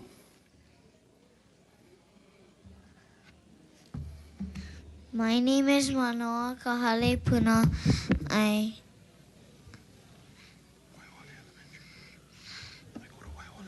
go to Waihole Elementary. Let the people vote. Hi, Mom. Okay, thank you. Next up.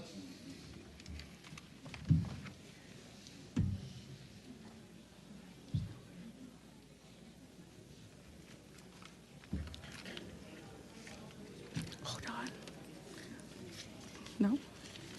Aloha. My name is Ivy Kahalipuna. That was my son, and that was my grandson. I was born and raised on Maui. My father's from Koloa, Kauai. My grandfather's from Kohala. And I have lived in Kahuku for the past 30 years. I love Hawaii. I love what people call aloha.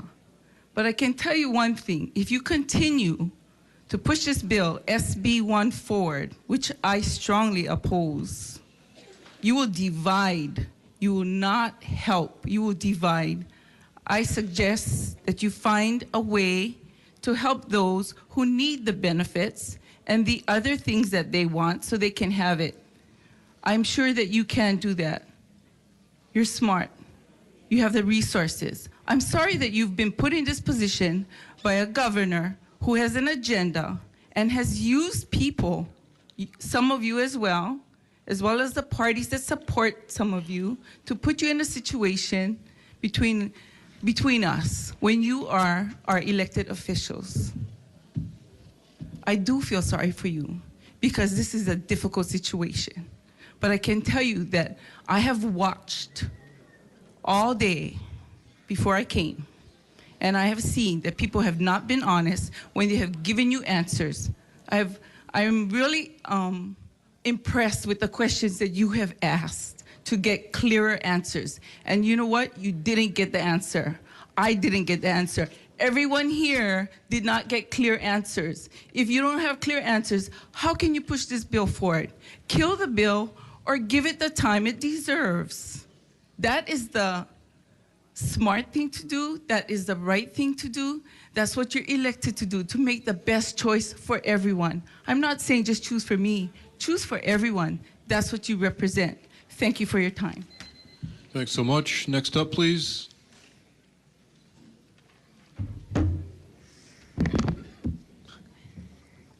Aloha. Aloha, no. My name is Fekipo Oha. I have a mom and a dad and a brother. I love them so much that I know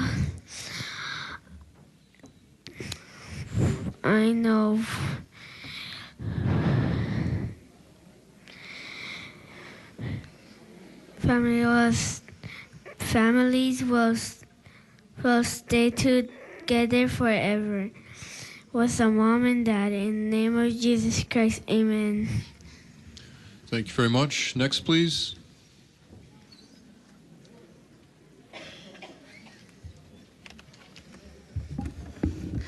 Aloha. My name is Kieki Haloa Kalani o Ke Aloha Kahale Puna Po'uha. And I first want to just thank you so very much for being here. You all look so very tired. I see lots of droopy faces and people flipping their hair and falling asleep on the side. And it's been a really long day, and I really appreciate you all being here. And I know it's been a long, long haul for everyone. And And it's so nice that you've been in the air condition all day and you had a nice, comfortable chair to sit in and maybe computers to look at different things that people have been talking about. You know, but the rest of us, we're sitting on the pavement outside in the sun the whole time you guys have been in the air condition. And we did that, and then I'm not saying that that's a bad thing, because we want you to be in here. We want you to hear our voices. And it's not a bad thing, and we're out there because we want to be, because we want our voices to be heard. And I know that it's so late and it's so hard to hear our voices right now. And so I'm asking you to look and to use your eyes instead. Use your eyes to hear our voices and to see what's happening. This room is filled with people that are passionate about this bill. Please see with your eyes, because at this point, I'm not sure that any of us would be able to hear very much more on this bill, and so much has been said already. So thank you so much for being here. And I appreciate that you are listening, because I know that next year you will ask the same of us, to listen and to hear what you have to say, so that you can return and vote for us and continue to represent us as a people. Thank you very much. Thank you so very much, and thank you for not being rude like Clayton he was. Thank you. I wasn't expecting quite so many testifiers with families, so I think let's go ahead and break here and ask questions of those who've already gone. Any questions for this last group of family members? Is Representative Foley still in the House? I think he had a question. Okay, seeing none, let's go ahead. Please proceed.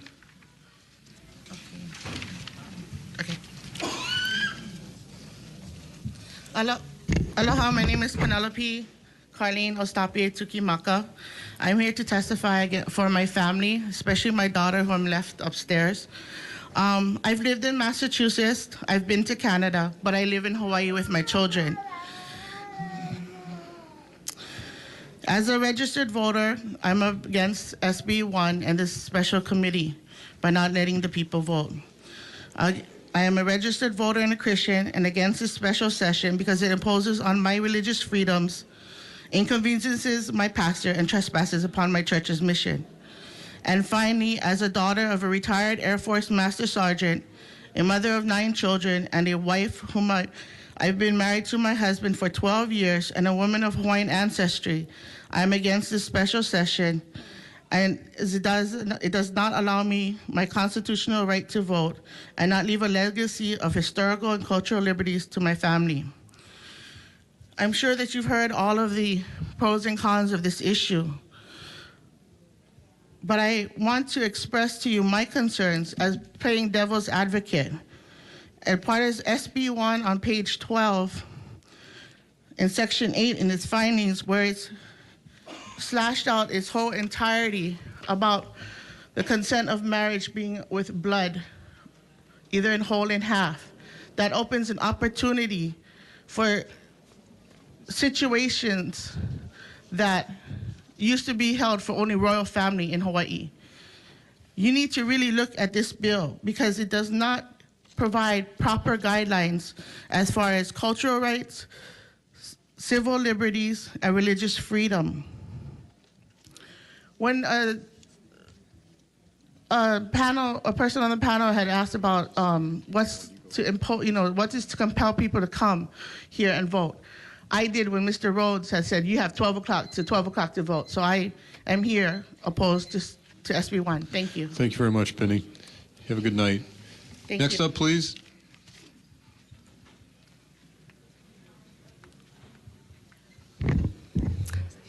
Hello, I'm Tala Lupilele Nitupuivaha, and I'm a mother of 8 children. I come from California, and I've just been in Hawaii for the last few years, and I can tell you what it looks like to have gangs on the street, to have girls put boys' numbers, put their numbers inside boys' pants. A lot of my friends in LA were growing up with no father. A lot of the boys that didn't know how to treat a woman was because they had no father. A lot of the things that are happening in society is because of the decay of the family. Harvard did a research on every civilization that's existed since the world began. And the strength of every civilization was the family unit, a husband, a wife, and the children. I'm accountable to my children of what I teach them because you'll hold me accountable if they do anything wrong. I was raised at the age of 19 from my sister that was all the way to at 9 by a gay aunt. She taught me to find a good man, to marry a man of faith, a man who loved God. She taught me in whatever community I lived in to bring people of all denominations together. She taught me to make the place better than where I lived. Everything that I love about this country is deteriorating because of the attack on religion. Marriage is a religious institute. It was created by God. It does not, no matter what we say here in government, there are some things that will not carry beyond this life. This same aunt, when she died, I had a dream of her. She was a full-fledged woman wearing a beautiful dress that she would have never worn. She was celebrating womanhood. This life is a test. This life, each of us have weaknesses. Each of us have strengths. Like the men and women wearing the rainbow lace, every one of us have beautiful talents and cultures. Women have womanhood, men have manhood, to bring together a beautiful child, to raise that they'll be strengthened, be a strength to the nation, to fight in our armies. Thank you very much. Thank you very much. Next, please. Hi, good evening. My name is Brian Cadiz, and this is my son, Dylan Cadiz. I was here earlier today and just listening to all the different conversations. And I guess some of the concerns that I have is I had a conversation with my son. In fact, we were trying to read the bill on the way down, and we had a discussion on what it meant. And to be honest, I opposed the SB1 bill. I think mainly because we just didn't have the time to have a true discussion on what it meant and probably what the future would hold for them as well as ourselves. So simply said, I would oppose this bill probably till things are more clear. Thank you. Thanks very much. Next up, please.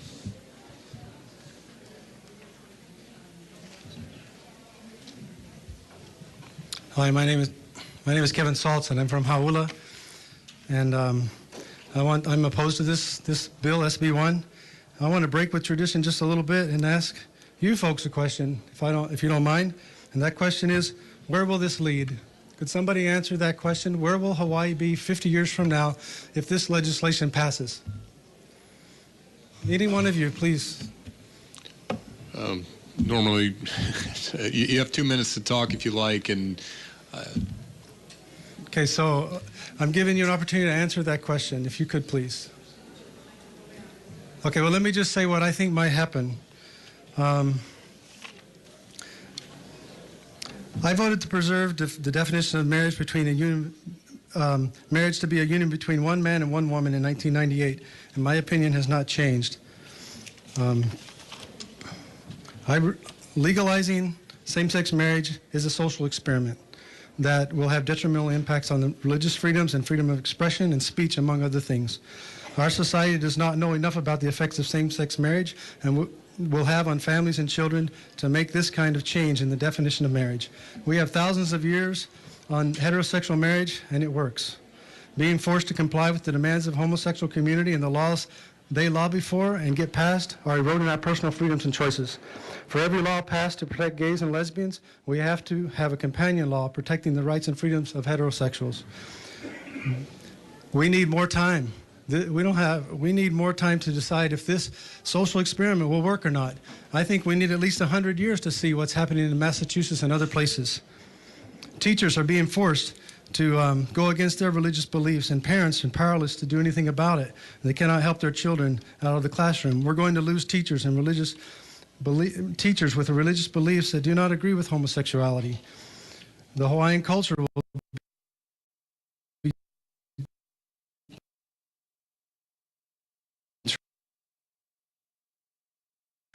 trampled upon by legalizing gay and lesbian marriage in the state. Thank you very much. Next. Thank you very much. That was my husband who just spoke. I came down here, didn't plan on coming up here. I'm not a really big fan of public speaking, but I feel that this is a very, very important issue to just sit by and let it pass. I am totally opposed to this SB1 because I believe in the sanctity of marriage between a man and a woman. I've been married to my husband for 22 years.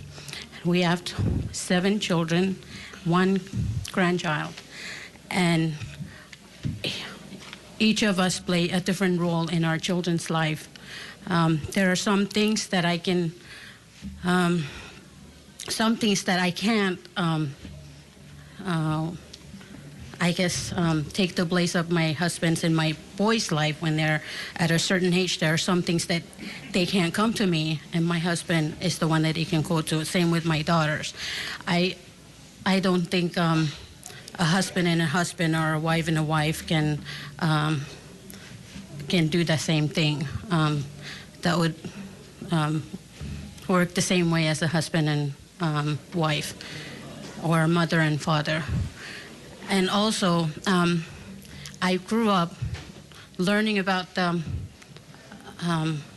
government here in America, where it's for the people, by the people. And I've always loved the fact that the majority of what the people want is carried out.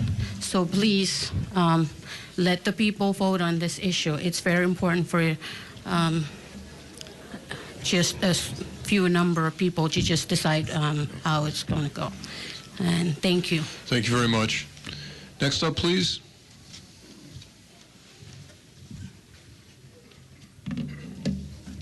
Hello, I'm Jacob Garber.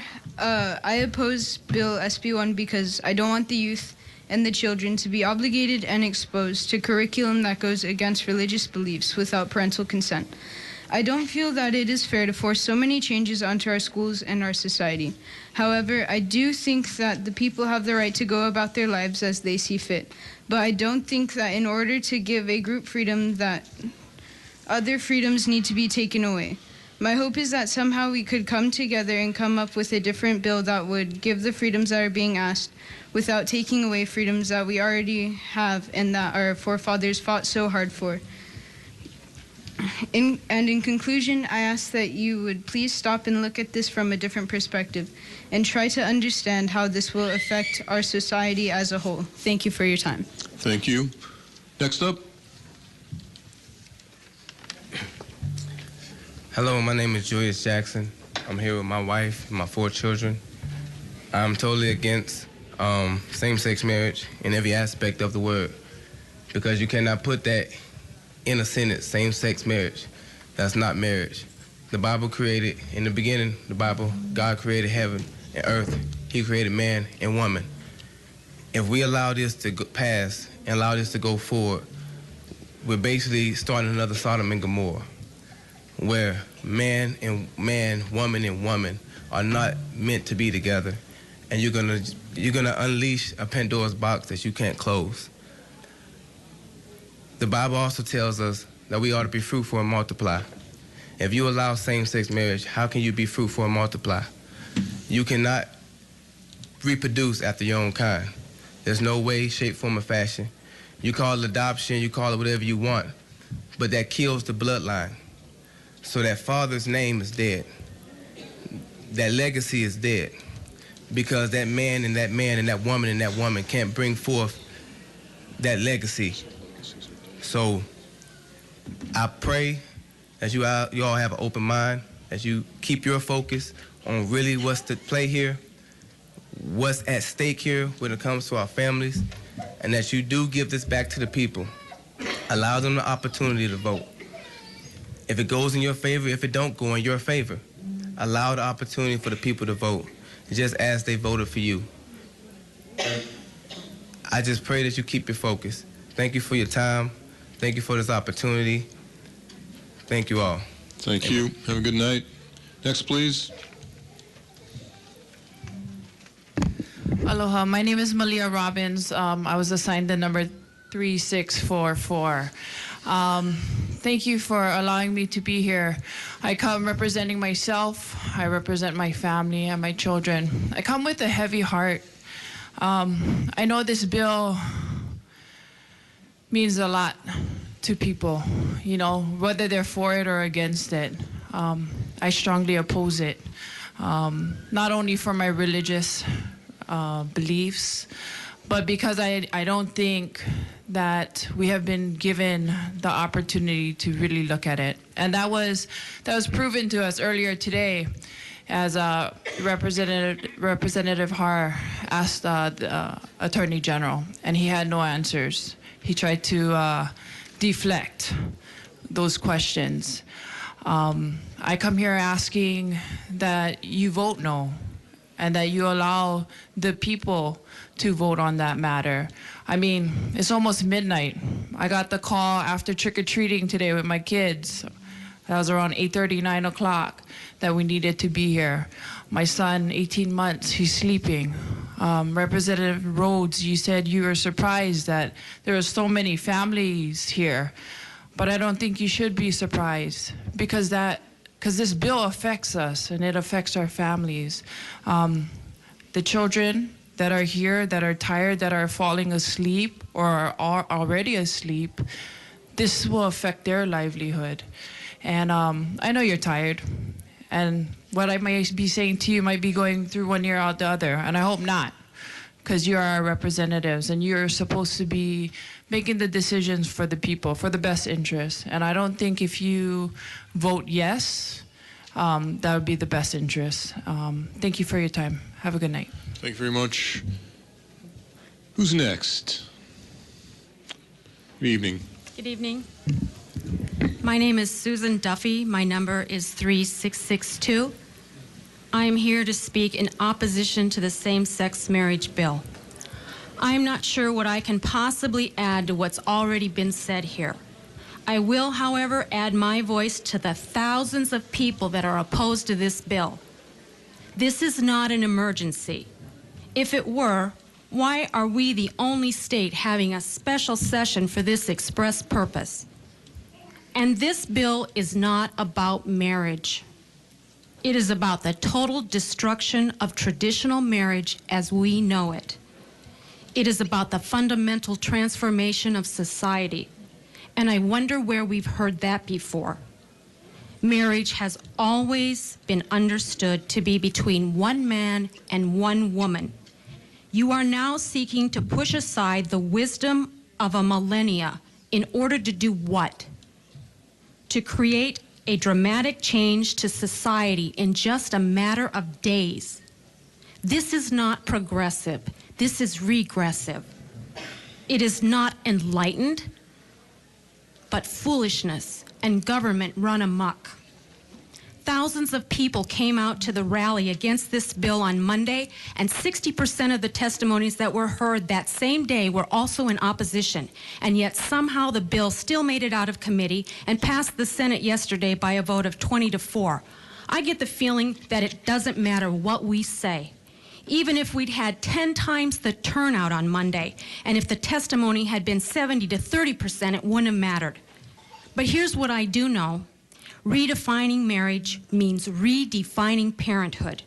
And instead of making things equal, you will be introducing a whole new set of inequalities into society that we have not even begun to consider. Thank you very much. Who's next? Evening. Good evening. My name is Miley Duffy. I'm number 5095. I'm 17 years old. I was born and raised in Hawaii my entire life, and I'm strongly opposed to Senate Bill number 1. I feel that a bill like this really undermines the very foundation of society, which is the traditional family unit. One only has to look at the social ramifications that have happened in Sweden, Massachusetts, and Canada to know that this is not good for Hawaii. And because I love Hawaii so much, and because I believe you do too, I can only urge you to allow the people to vote on such an important issue. That's all. Thank you for listening to my testimony. Thank you. Have a good night. Who's next? Test. Good evening, Chairman Rhodes, Chairman Luke, and members of the House Joint Committee on Finance and the Judiciary. My name is McKenna Duffy. I'm 16 years old, and I speak before you today in opposition of SB1. Marriage is an organic structure that sprang up because it provides a substantial benefit to society and to children by the binding and bonding of a husband and wife together. As such, it deserves to be protected, not redefined. To redefine such a vital part of society would have a negative impact on our state and culture. Such a great change deserves to be brought before the people you represent. I implore you to listen to your constituents and put this issue on the ballot. Thank you for the opportunity to give testimony. Good night. Thank you. Good night. Who's next? I am number 5093. My name is Kent Duffy. I strongly oppose SB1. Sadly, I was born and raised in the Commonwealth of Massachusetts. Joyfully, I have lived in Hawaii for the past 20 years. I thought the old political ways of the Bay State were long behind me. But recognizing a done deal, I offer you the following advice when you go to vote on this bill here and on the floor. Please simply vote aye or no. Remember, you live on an island. Island people are different, my neighbor always used to say. Watching our senators debate and vote was painful. Extended remarks made when you're excited only make you look foolish. Senator He looked intoxicated with the belief that his vote was equivalent to freeing the slaves or allowing the races to intermarry. He even compared it to legalizing abortion. He repeatedly questioned Sam Sloan's ability to understand English. Senator He then demonstrated his own English competency by mangling the simple phrase, preach to the choir, mumbling about the choir master singing to the choir, which of course they often have to do. The people of Hawaii got a clear example of an idiom escaping an idiot. To those of you who share the Roman Catholic faith with me, please keep for the love of all that is holy, don't channel your inner Martin Luther as Senator Sparrow did. Watching him misquote the Pope was tough, but to go and out a poor Franciscan priest as a homosexual to further his political ambitions was vile. I don't know why, but in voting her support of the bill, Senator Thielen wanted to give Hawaiians a lesson in genealogy, and so impressed upon us her ancestors, William Brewster of the Mayflower and Patrick Henry of the American Revolution. She failed to mention that Patrick Henry opposed the adoption of the United States Constitution, and most glaringly, Senator Thielen did not apologize for her direct ancestors' purchase and ownership of 78 slaves for his Red Hill tobacco plantation. So the progressive windward side is now tied with slavers and big tobacco. SB1 is really no big deal, as uncontested divorce, the war on poverty, decriminalizing sodomy, and unrestricted abortion have done far more to harm marriage. Put in military terms, this vote is just a mopping up operation. In the U.S., 75% of black children are born illegitimate. In progressive white Sweden, the numbers are the same.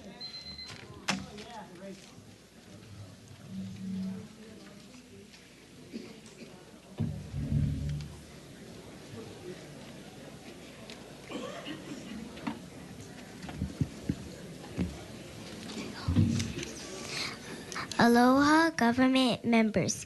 Thank you for staying to listen to my testament today. My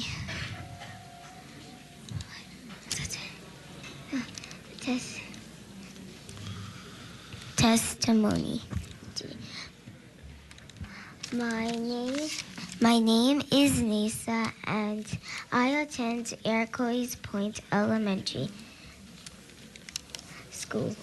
I feel weird about learning about boys and girls in school, because if anyone should teach me about that, it should be my mom and dad and not the school. I ask you to please vote no on SB1 so I don't have to feel like that. Thank you.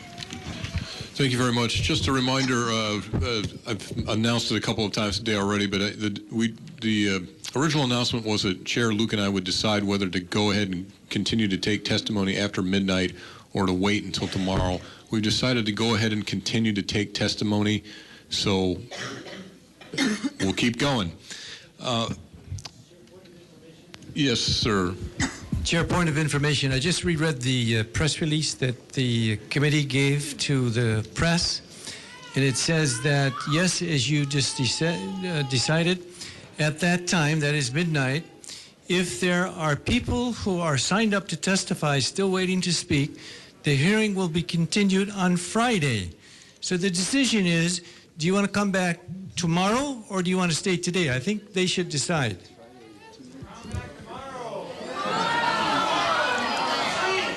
Chair, that's what I believe I understood, and that's why the numbers that were extensive were telling people that, look, if you weren't in the early 1,000, 2,000, you would come back tomorrow, given what this press release said. So when you're going to make these people stay all night, that is unfair to them, and it's contrary to the system that you told the public to compensate for what the Senate didn't do. We're not doing. So I would appeal the ruling of the chair to let the people go home, get sleep, let them come back tomorrow, and we who are half brain dead will be able to come back and make a decision about this particular bill.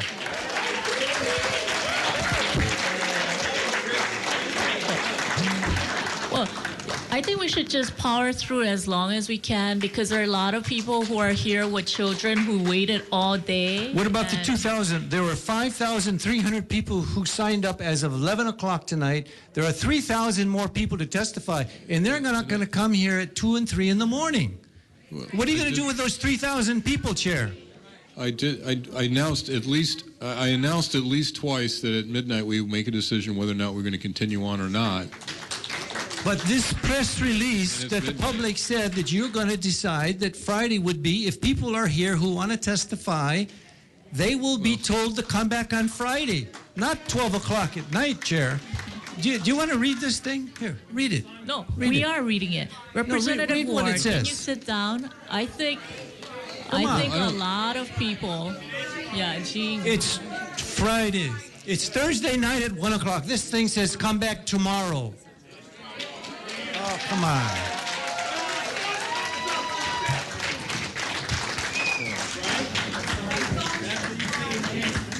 Read the announcement. Yeah. Representative Ward, what we wanted to clarify to the audience, at least for the family members who are here, we didn't want them to come back. So we are making accommodation for the family members, at least who brought their children, instead of having them come. But it doesn't. I totally agree. Can you let me finish, please? It doesn't preclude the idea that we're going to come back, but we're going to try to stay as long as we can, because if people have been waiting since 8 o'clock or 9 o'clock, I think we owe it to the people to stay as long as we can, and it doesn't preclude the notion of coming back. I'm worried about the other 3,000 who are not here who have signed up. Thank you. Mr. Chair, or recess. We'll be back in a few minutes. Recess.